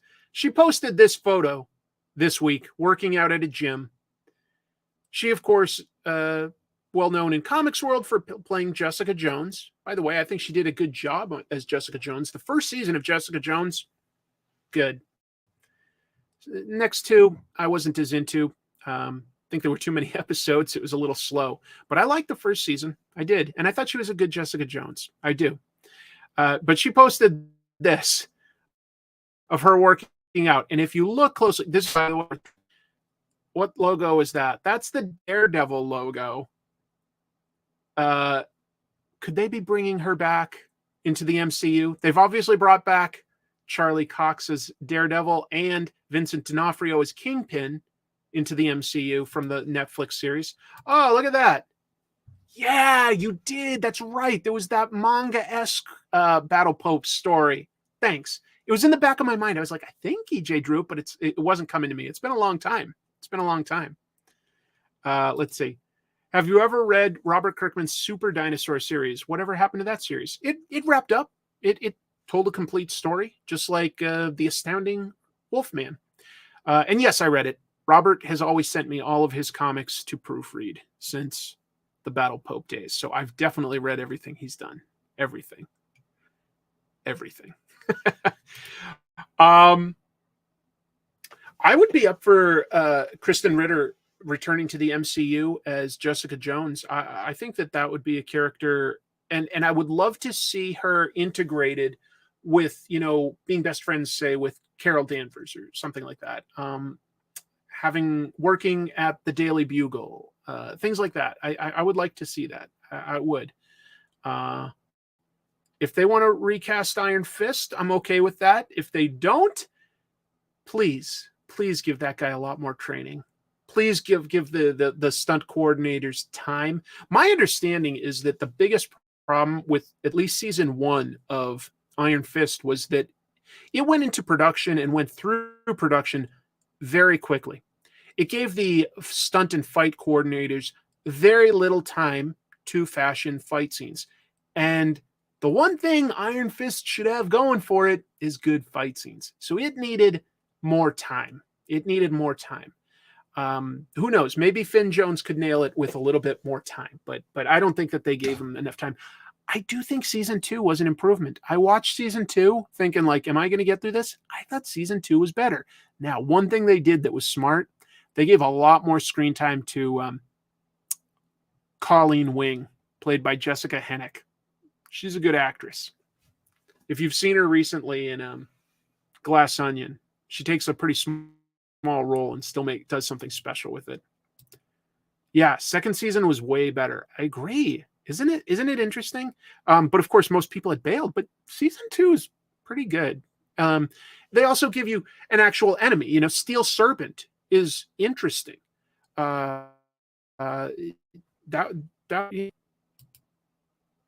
First season was awful. Second season, he had time to train. Yeah.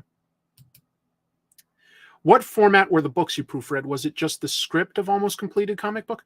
No. As soon as the artist finished their art, I'd get a PDF of that with the lettering. Like as soon as the letterer had done their thing. Sometimes colored, sometimes not. It would all depend. But yeah. So basically what people would see on the shelves, more or less.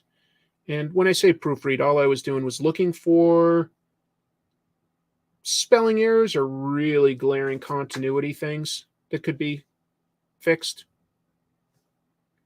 Do I have a kitty down here? Hey! Hi, kitty. You want to say hello? I think we have a guest star, folks. I think we have a guest star. Let me hide this, and I'm going to reach down here and bring up the star of the show. It's Lily. Hi, Lily.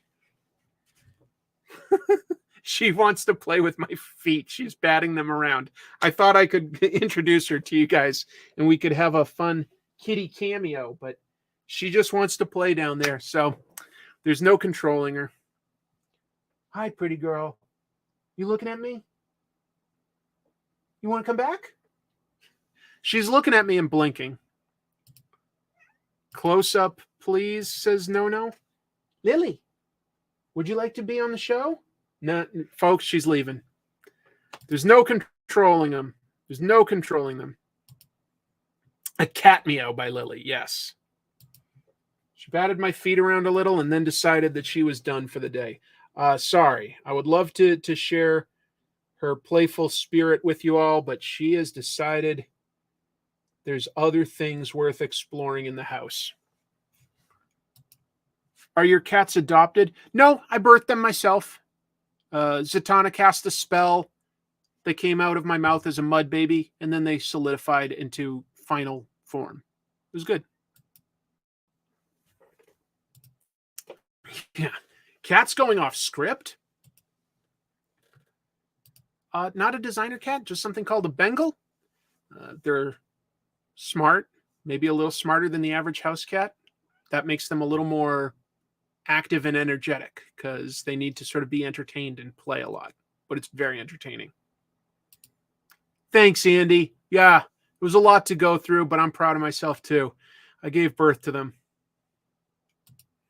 I love my cats. They're great.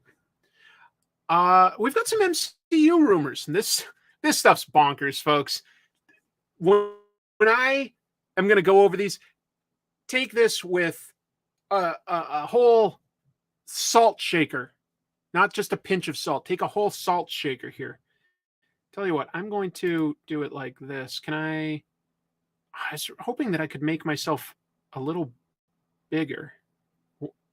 Hi. I was trying to show both of us, but it just won't give me that look. All right, I'll settle for this one for now. Look, this showed up on Reddit. There's a site called like MCU Spoilers. Sometimes they get some of this stuff right. They do get reports from people that are working on this stuff. But I do want to point out that like you should definitely not treat this as a fact. These are rumors. And they're so nutty in a way that I just had to share them because, who knows. But I don't have a lot of faith in these. Maybe one or two of them. We'll see. Also, by the way, when you finish watching me, there should be a new Ant-Man trailer up because it's supposed to air during the college football game today. One person claims that they saw art of the Hulk dressed as Joe's Gray Hulk's personality when he was a mob enforcer in Las Vegas. Maybe they saw that. Doesn't necessarily mean that that'll even be used, but somebody saw a concept of that. They also say that the World War Hulk movie is moving forward, and Marvel is in talks with getting Liv Tyler to return as Betty Ross. I actually believe that one. I have to say, I do believe that one. Songbird in Thunderbolts. Yeah, you need to have some of the actual Thunderbolts in this movie, right? Like she was one of the original members. I think Zemo was another. Well, he was the leader. And they're saying that they're eyeing Sadie Sink to play that. Maybe, obviously she made her name in Stranger Things. She's also in the movie The Whale with Brendan Fraser right now. A lot of people say that she's a very good actress. She'd probably be about the right age by the time this goes into production and stuff. So maybe. Another one, Vision Quest as a TV show, which would introduce Viv, the daughter. They don't mention anything about like Vision's robot wife or robot son, but I would imagine they'd have to be in it. And the most Young Avengers, which of course Viv is part of. And that there's enough plausibility here that you're like, well, maybe, because they've introduced characters like, Isaiah Bradley's grandson. He plays Patriot. We've seen that there are variants of Kang or he Who Must Remain. So a version of Iron Lad is plausible. We've got alternate dimensions where Scarlet Witch has had children. So maybe in one of them, they're all grown up, and I don't know, like it's plausible. You could take somebody like Cassie Lang or Kate Bishop. They do have a bunch of young here, like characters that they could do a Young Avengers movie with. Anyway. Is Songbird related to Phoenix somehow? No. Songbird was the supervillain Screaming Mimi, if I'm remembering right. I'm pretty sure that that's who she was. She has sonic powers. I'm going to do an episode at some point soon about Thunderbolts. I think it had the second best twist in comics. The first best twist in comics, I'll still give to Watchmen, like what Ozymandias does towards the end. But out of all of them, like Songbird, and I would also argue Beetle, the Spider-Man and Human Torch enemy, as Mach, are two of the most interesting. But there are a bunch of interesting characters. Joe Finn, very cool. Yeah, or even maybe, I was going to say TV, but that would probably also be pretty expensive. She was Screaming Mimi. Yeah. Angar the Screamer was terrible, but Screaming Mimi was a little interesting, became way more interesting once she tried to pretend that she was a superhero. Because it sort of asks the question Thunderbolts does. If you're pretending to do something all the time, isn't that almost the same as being that thing? Like if you pretended to be brave about speaking in front of people, isn't that basically the same as being brave and speaking in front of people? I don't know. Supposedly there's a Wong TV, and it would feature the characters of both America Chavez and Zelma Stanton. I'm pretty sure that they're having Zelma Stanton in the Ironheart TV show, so that's somewhat plausible. There's just enough that you're like, well, maybe. Supposedly, some Mephisto scenes for Ironheart were shot under the production Darkness show, which has not gone into like filming its season yet, but like supposedly that's how they did it to like throw people off. I don't know if I believe that one. Supposedly they're developing a Midnight Suns movie. Maybe. It's like, what would Midnight Suns be for a movie? Like you're doing a Blade movie. Like, so who to add to Midnight Suns? Because you're not going to introduce characters like, I don't know, Wolverine or something like that, but maybe Ghost Rider? Maybe? I don't know. Supposedly, Marvel wants to use the Serpent Society. Hey, I love the Serpent Society. Little goofy, but a couple of them are serious. But a couple of them are pretty big goofballs. And then supposedly the Ms. Marvel and Moon Knight TV shows will both get second seasons. Secret Wars. I don't know how those are. Do you think that out of any of those, any of them seem plausible? Are any of them things that you hope for? The outrage that would happen if Mephisto debuts in Ironheart. Maybe. Doesn't... I'm not an expert on the Ironheart comics. Has Riri Williams ever encountered Mephisto in the comics? Is there anything there that would make that sort of plausible on some level? I don't know. Did Ms. Marvel actually have a big backlash? Because I thought the Ms. Marvel show was great. I did. I thought that was a good TV show. I liked it. Wong TV show with Madison is plausible. It does seem like it would be. It does seem. Just curious to see what kind of feedback I get as to how plausible any of these movies and TV show things are. I'm really not sure how plausible they are or not. I'm just inking a little here, and then I'm going to switch the view in a moment.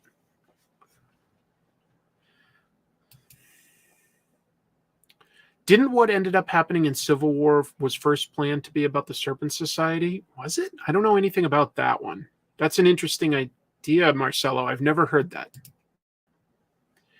I could see the Serpent Society going the same way as the Wrecking Crew, just a goofy background thing. Possibly.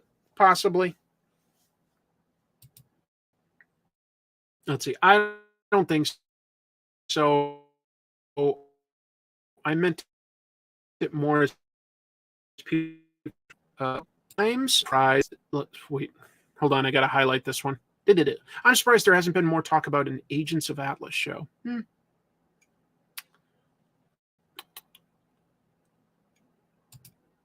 I am so tuned out of the current Marvel TV shows that I didn't even know there was a Ms. Marvel show. Yeah, I liked it. There's been some, overall, I like the TV shows that the MCU has made. I liked Hawkeye more than I expected to. I think Loki was quite interesting. The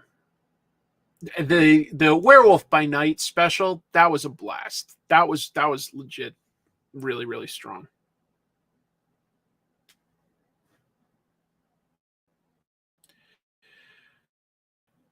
Well, this back to the stream, and I'm going to change the view to more like that, and I'm going to show you some more news, because Oh, geez, I've still got a bunch of news, and we've got not that much time. There's a bankruptcy happening. Frankie's Comics. How many of you know Frankie's Comics? That's a comic, well, I should say it was a physical comic book store in North Carolina. And they closed last year, saying that they were going to pivot to being an online store, and specifically an online store that would focus on making these days. So they were doing that for a while, but on December 14th, and the news is only really just coming out, but on December 14th, they filed for what's called Chapter 11 bankruptcy. Now, Chapter 11 is what gives a company time to restructure. They're protected by a court system, well, that's given a certain amount of time to restructure and have more time to pay their existing debts or renegotiate their debts so that they can potentially stay in business. It doesn't mean that they're closing immediately. It's pretty serious, though. It means that you have more debt than you have revenue to pay those debts with. Specifically, they owe about $1 million total in unsecured debt to all sorts of different places.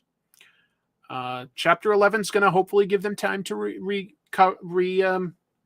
redo their whole business model.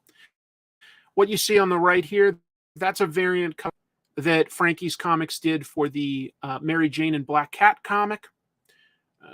This artist, Ivan Toe, did it, and they owe him $6,000 for that. That hasn't been paid.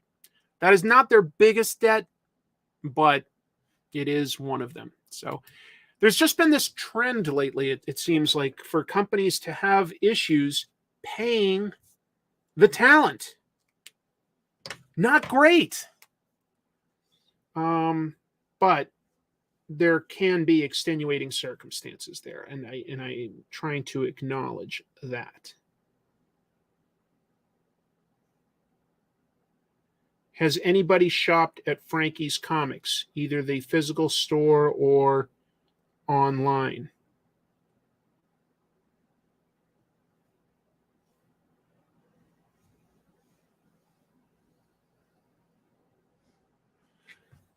Ivan Toe will probably not see his money, says Victor. Let's see.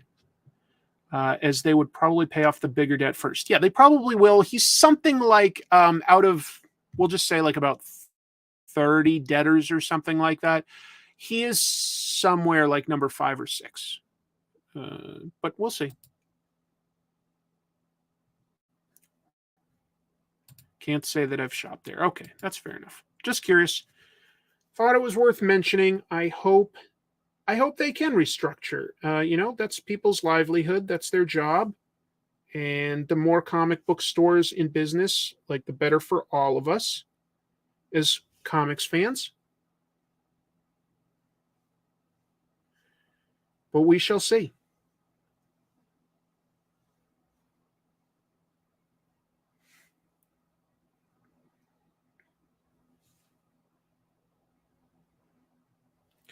We shall see. Clay, no worries being late. Just happy to have you here. I'm going to show some more news. Then just news, literally something like 10 minutes before I started tonight's show. So I have a terrible screenshot there from this comic book store's Facebook page, but there has been another comic book store robbery. In my opinion, when this happens, it's probably an actual comic book customer, a fan, because they seem to know what to go for. They seem to know when to hit these stores. This is called Capped Can Comics in Brantford, Ontario in Canada. And I guess that's not too far from Toronto. Pretty big city. They had about $75,000 of graded comics stolen off their wall. The thief just sawed into their door, broke their front door when nobody was there, so nobody got hurt.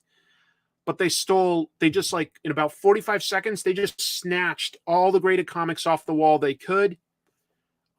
There were a lot that they listed, and some of them were graded low, but are still sort of like rare, hard to get comics. We're talking things like Fantastic Four #1. I'm pretty sure #7 was in there. Some early Amazing Fantasy, a lot of Silver and Bronze Age comics, but also some recent stuff. A Radiant Black Blacklight edition. Those are pretty popular with fans. Tons more. These are some of the employees there. They're there right now.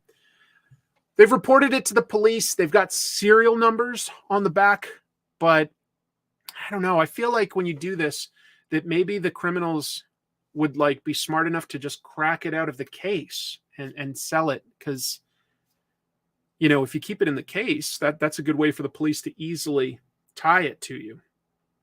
I don't know. It's really disappointing. I like mentioning stuff like this, though, because I don't know if somebody watching now or later might hear something or see something and be able to help. You know, I just want to spread the word at least. Yeah, it is turning into a somewhat epidemic. Isn't that crazy? Graded books, going to be impossible to flip unless you try to open the slabs. Well, they probably will open the slabs is what I'm thinking. I don't know. Let's see. This has to be a fan because selling graded stuff is going to be a goofy easy to track. Canadian comic book thief sounds unrealistic. Well, it happened. It happened.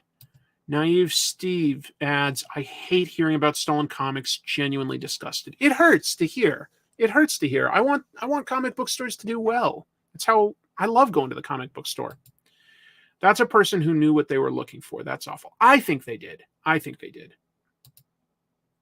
going to call it for the night. Yep, well, only a few more pieces of news, but thanks for stopping by.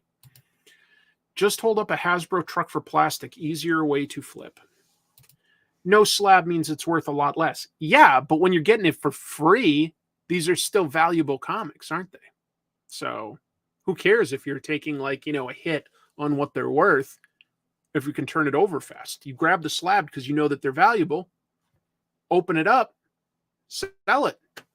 Profit. I hope they get caught.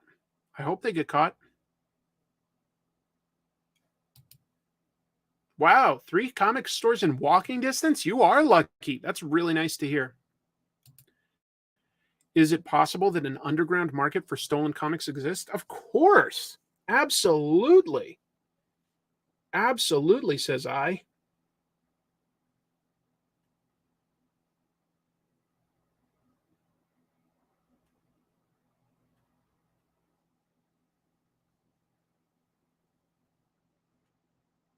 Just my opinion, but yeah, I think that there's definitely a market for that.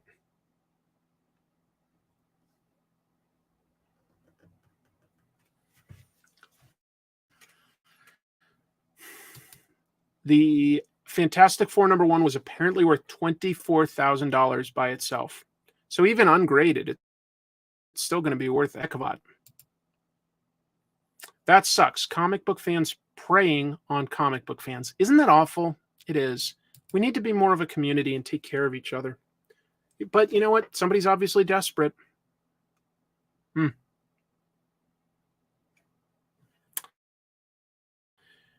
that was up. Had to do it. This is some pretty big news. But it requires a little bit of explaining some background here. Iran has closed France's MCU cartoons over safety concerns. But still, Iran is mad at France this week. Very mad. Although they really shouldn't be mad at France specifically. They should be mad at certain artists. I'll be honest. Everybody in this story is going to look bad, okay? There are no heroes in this story. Depending on how you feel about things like free speech or politeness or international relations, you guys are going to have some very different opinions on this. Let me put down my pen.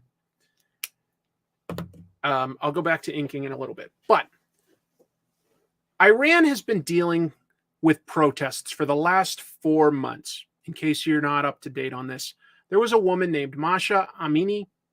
She was arrested by Iran's morality police because she was not wearing her hijab properly. And that has led to a lot of people protesting, like how she was, by the way. So she went to jail and then she died under very suspicious circumstances in the hospital. Okay. This is still ongoing, like to know exactly what happened, but she was a young woman, no real health concerns, very suspicious that she died while under police control. And it's just led to a lot of people saying, like, enough is enough. Like this morality police thing, like, even though Iran is a very Islamic country, a lot of women are like, no, this is just too much. Like, getting arrested for not wearing it properly. It's just too much, So there's been a lot of protests going on there. Following on that, there is a French politically based magazine, comic magazine called Charlie Hebdo. And I'm probably butchering that name because I don't speak French. Charlie Hebdo has long been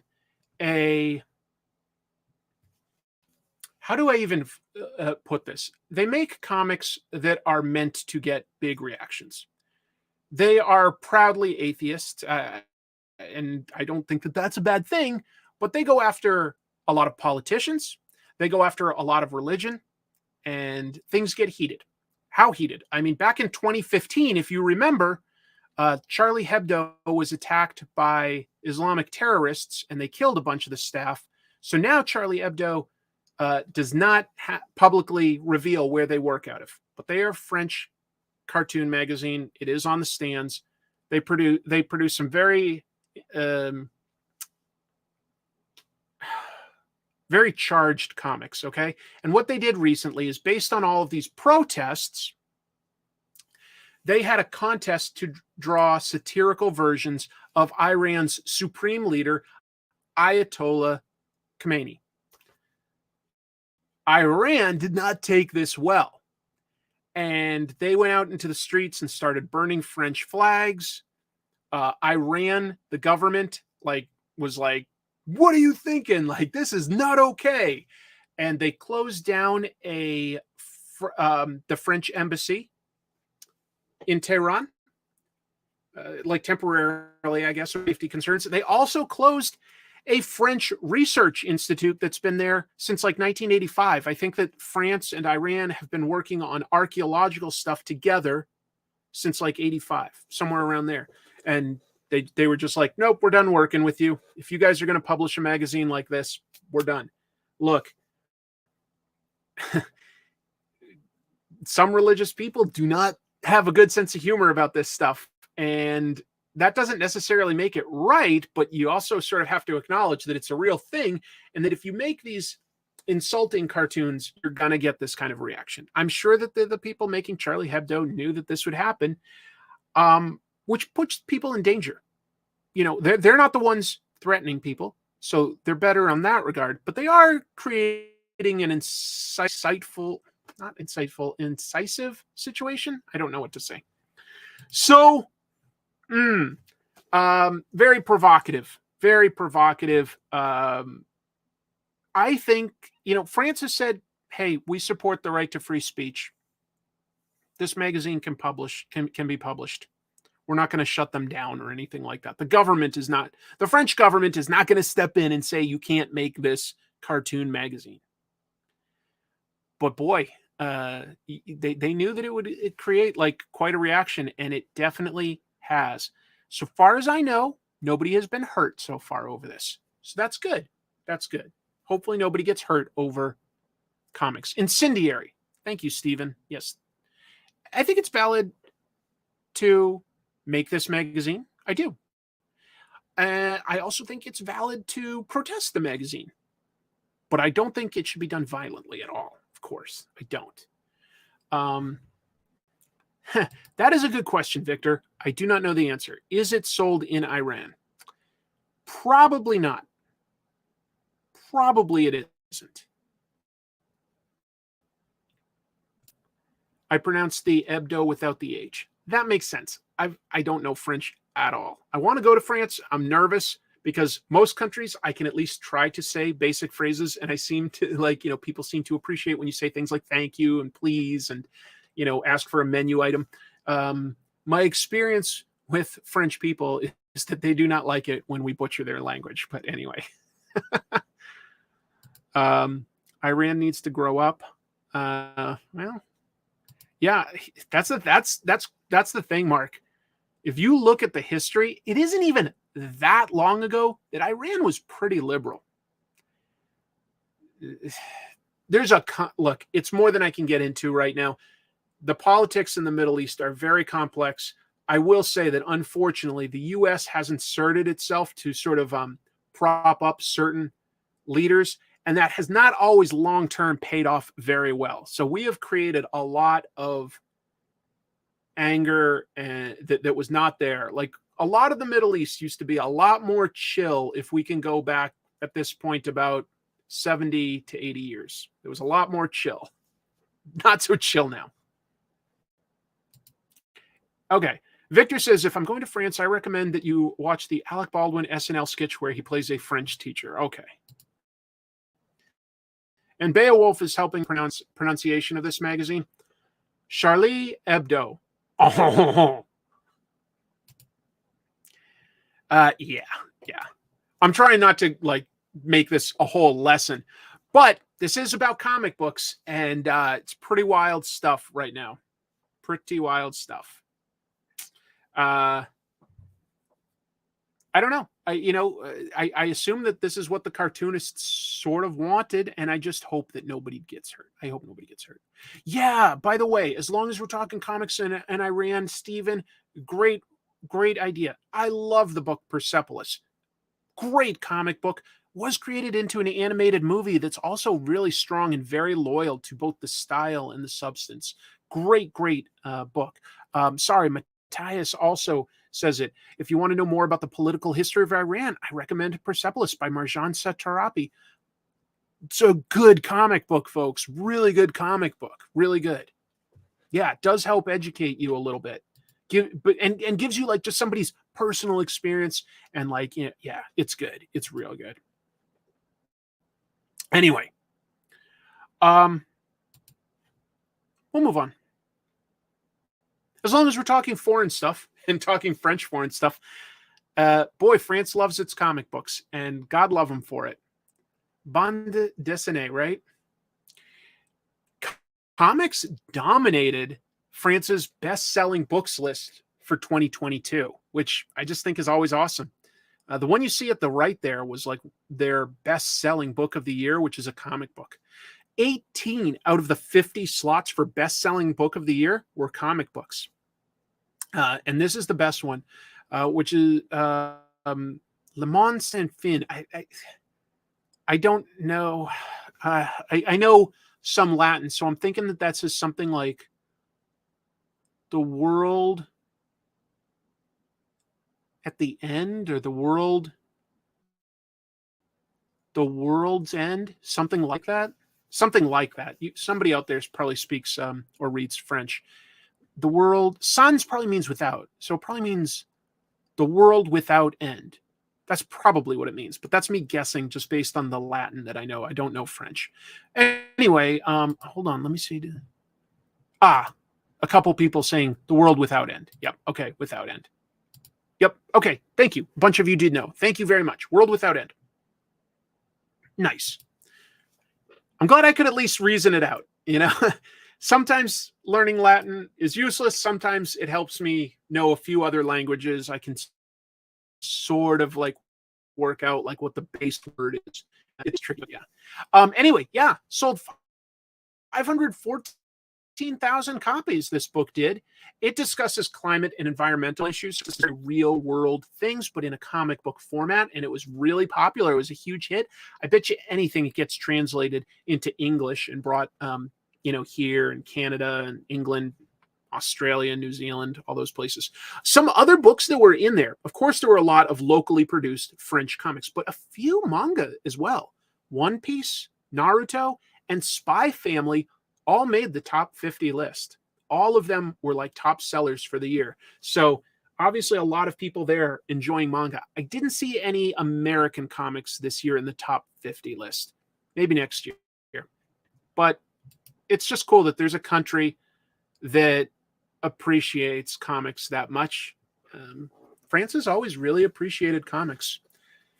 I would love to go to the Angoulême Festival someday. Fingers crossed. That's something I'd really, really like to do. And I believe this is news. Yeah. I don't know how this slipped under my radar, but there is a Junji Ito animated show coming to Netflix this month, January 19th. It's called Junji Ito Maniac. And it's based on several of his anthologies of short horror stories. Things like Junji Ito Masterpiece Collection, Fragments of Horror, Junji Ito, A Study from the Abyss of Horror. Here's an image from one of the episodes. This one is called, it translates to something like Hanging Blimp. It's so creepy. The heads of people, like the head, you'll find your own head and heads of people that you know as these gigantic balloons that just float through the air and chase you until they kill you. They're just like laughing and staring, and they just float until they can like tie their string around your neck and like carry you up into the sky and hang you. It's so creepy. And also, they'll adapt that one. They'll adapt some of Tomie. So that's pretty cool. That's pretty cool. I like Junji Ito, and I think that this will be a big. I think it'll make an impact. I do. I think that a lot of people will go like, "Oh, wow, this is different. This is cool." And the fact that it's short stories, so you can just sort of get in and out, will probably make it like very binge worthy. Actually. Yeah, sort of related, but yeah, Uzumaki is also being adapted into an anime that will come to Toonami. So that's still coming. But yeah, first, apparently, I don't know how this went under my radar. I'm sure a couple of you heard about it. Yeah, I like Junji Ito. He definitely does some really creepy stuff with body horror, and I think that this will serve the property well, being adapted into something that can now play with pacing and stuff in a way that comics can't always do. So that should be fun. That should be really cool. Anyone else out there like Junji Ito excited about this idea, or you feel like, nah, it's not for me? Because I can understand if horror isn't your thing, but I do like horror and I like Junji Ito. I'm excited to see what is created here.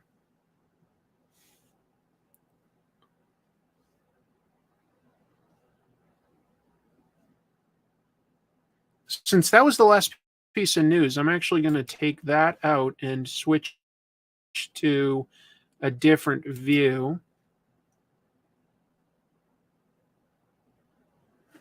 There we go.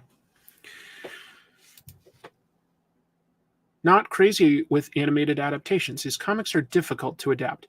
Maybe, but there could be an advantage in terms of pacing. There could be. Merci beaucoup pour le stream, Chris. Maintenant, je vais aller. Bonsoir. Bonsoir à vous. Which is my fancy way of saying thanks for the stream, but now time for sleep. Good night, all. Okay. I hope I didn't butcher that too bad. But I love his stuff. Very unique. Junji Ito's stuff creeps me out. So it's a no from me. Okay. Is he actually into NFTs, or did he just get talked into shilling for one? That I don't know about. I'll have to look into that for maybe next week. Somebody says there's a new Black Sad. There is a new Black Sad. I haven't read it yet. Oh, I see. The infamous Mike Manhattan asked if I'd read it. I haven't read it yet. I haven't picked it up. And then I guess following up on the last piece of news there, cartooning creativity and art forms are a similar spirit. And art forms of a similar spirit are suppressed and or strongly discouraged in that part of the world. Lebanon won't even acknowledge its own heavy metal scene. Yeah, that's too bad. I've met some Lebanese people like here in America, and they can be pretty chill, but they know that like back home things are a little more strict generally. But like their communities here in America are a little more relaxed about all the various rules that they're supposed to follow religiously. Yeah. So I guess I talked about a few heated things. Hopefully it was still interesting. I appreciate you guys being here. This was a really fun one for me, though. You guys asked some good questions, and I just always love having people here to learn a little bit more for like recommendations, hear some feedback on takes on the news, things like that. It means a lot to me. This definitely, this live stream is a big part of what keeps me invested in being passionate about comics, because it's a fairly low lift just talk for a couple hours, especially where I bring in topics. I bring these days I'm just like, reading all the different like news that I can about comics and just sort of trying to encapsulate it, give my take on it, get your take on it. But it means a lot to me. I just want you guys to know that it really means a lot to me to be able to do a show like this where I can talk about comics in such a I keep saying chill, but like a low stress environment. It means a lot to me. I think 2023 is going to be really good for the channel, good for comics, good for us.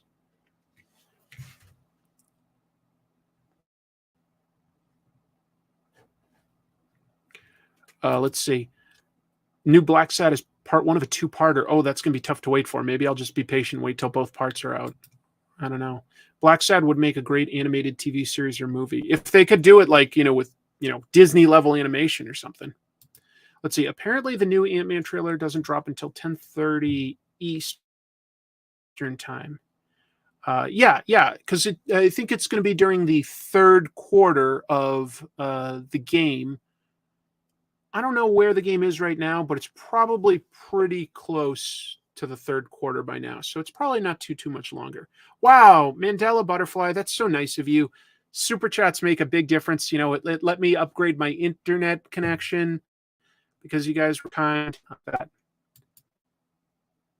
Do I wait for trailers? No, but I'll watch them when I come across them. Let's see. I'm finally checking out. Oh, yeah, Guillermo del Toro's Cabinet of Curiosities. You watching anything good these days? I did like Cabinet of Curiosities. Boy, what was my favorite one? Who's the director? The one where Peter Weller is that rich jerk. The director that did Mandy with Nicolas Cage. Oh, that one was my favorite episode. That was such a good episode. And am I watching anything good these days? Not a lot, but Chrissy and I have watched season 2 of Alice in Borderland, which I liked a lot. That is based on the manga, Alice in Borderland. So season 2 wraps up the story. So that's pretty cool. Aside from that, not watching a whole lot. I'm watching Willow. I don't love it, but I don't dislike it. I like it on a bit of a nostalgia level because I saw that movie in the theater when I was pretty little, and I liked it. It's fantasy for kids, basically, and I've always had a soft spot for Warwick Davis. I just have. I like him, so I'm enjoying that. Okay, there's a lot of good shows that I'd love to have time to watch, but I haven't really watched them. Yes, in Borderland. I really like it. You watched the first 3 episodes. Very good. Oh, yeah, nice work there. Finding Stillwater for $1. That's a good value. It's good.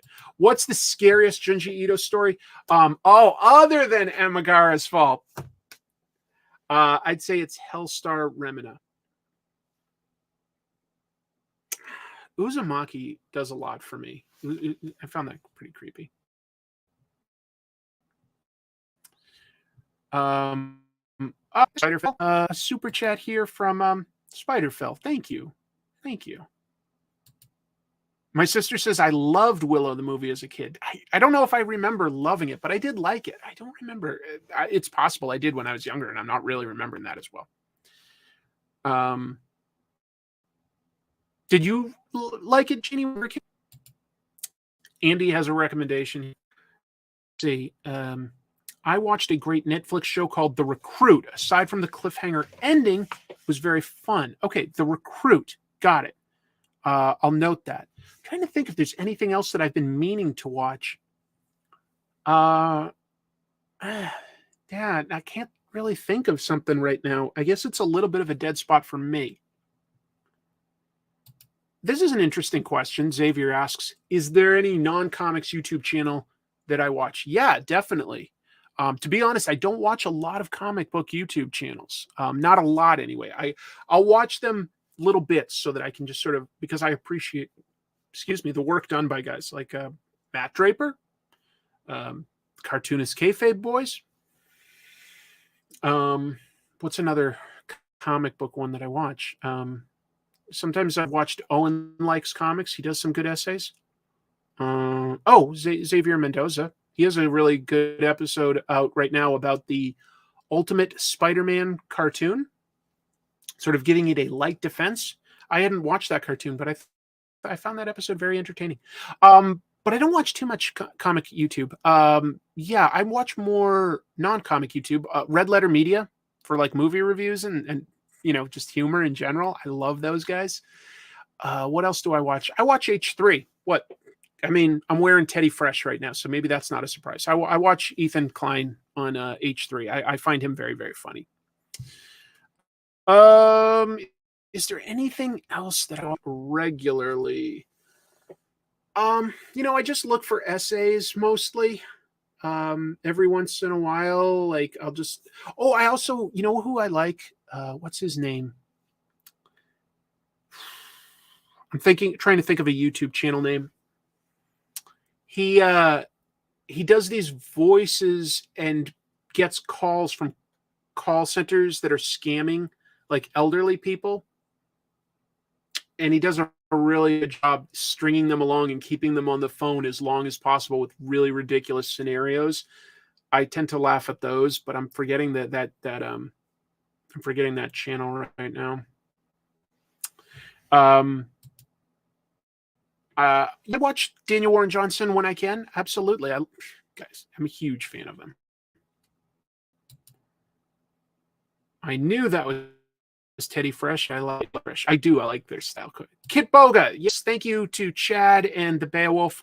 Kit Boga I find very entertaining.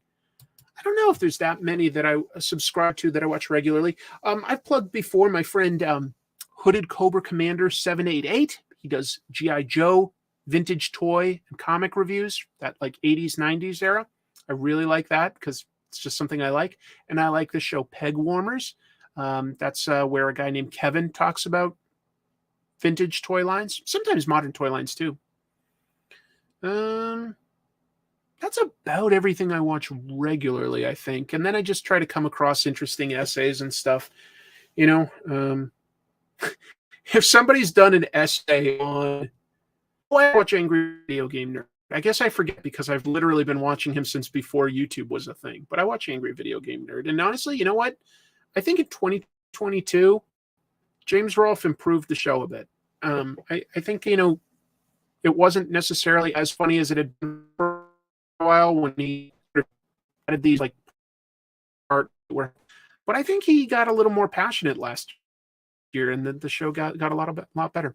Oh yes, excuse me. Thank you so much, Victor. I love Abroad in Japan. Chrissy and I watch Abroad in Japan regularly. I think Chris Broad is a very entertaining and funny guy, and he's got a great production. He's a British guy that lives in Japan, lives in Sendai, and his channel's popular enough that he's got a budget where he really travels around Japan and engages in all sorts of entertaining stuff. Yeah, I like him a lot. I really do.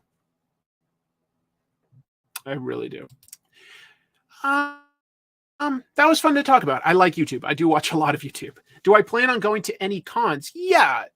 I'll probably go to Emerald City Comic Con. I'll probably go to New York Comic Con.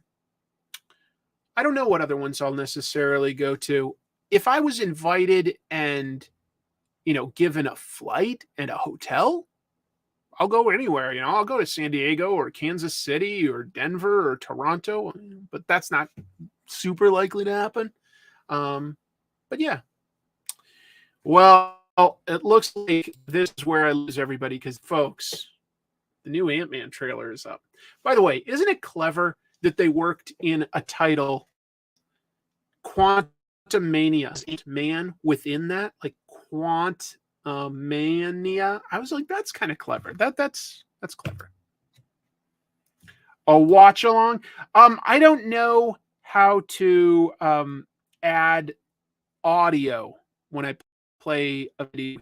I don't know how to do that yet. Also, I'd have to really break it up because otherwise I'd get demonetized. But maybe I'll react to it next week if it's really, really good. We'll see. I'm looking forward to it. But I didn't quite finish it. But there's Daredevil. I think overall I'm happy with most of this. I don't think I did a great job on the lettering on the DD part, but I kind of like the musculature and the pose. I'm fairly happy with the face. Maybe I could have used a little bit finer line work on like the beard and some of the angles, but I'm kind of happy with that. Oh yeah, Gyo. After eating Ito's Gyo, I couldn't eat for a week. If we ever get a Blacksad animation, Denzel to voice John Blacksad. What an interesting idea. Thank you for the super chat, by the way. Sincerely appreciated. Interesting ideas. Interesting idea. Let's see. Only Marvel movies I'm excited for are Spider-Verse 2 and Deadpool 3. Okay. Well, I'm looking forward to a bunch of them. So, it's really good, Chris. I wish we could have seen it up close for longer. I know. You know, if I could have like a producer switching the shots or something, that's something I can do. But as just one guy, I don't know how to vary it up enough. I just don't know. Oh, that's so nice of you, EJ. I'll never come close to you, but you know, thank you. I'm fairly happy with how that came out, even if I didn't finish it. I think this is a good time to call it a night. I need dinner. I know it's probably even later for most of you since I'm on the West Coast tonight, and most of you are, you know, middle of the country, East Coast, or even in Europe and stuff like that. I know a lot of you are. So thank you very much for being with me tonight. Hopefully the news was interesting. And out of like the videos that I got, I meant out of the few comic I got this week, because it was a kind of small week, I would say that my recommendation of the week was probably Fantastic Four. That would be my pick of the week. Okay. So I think that this is pretty good. I think it's worth getting into, no matter what you feel about superheroes or not. If you like superheroes, you'll like it. If you don't, I think you'll still like it. So thanks, everybody. I'm going to take off. And until I see you next time, what's that I always say? Oh, yeah. Keep reading comics. What? Yeah, you got both. Boom. The double salute. Take care, everybody.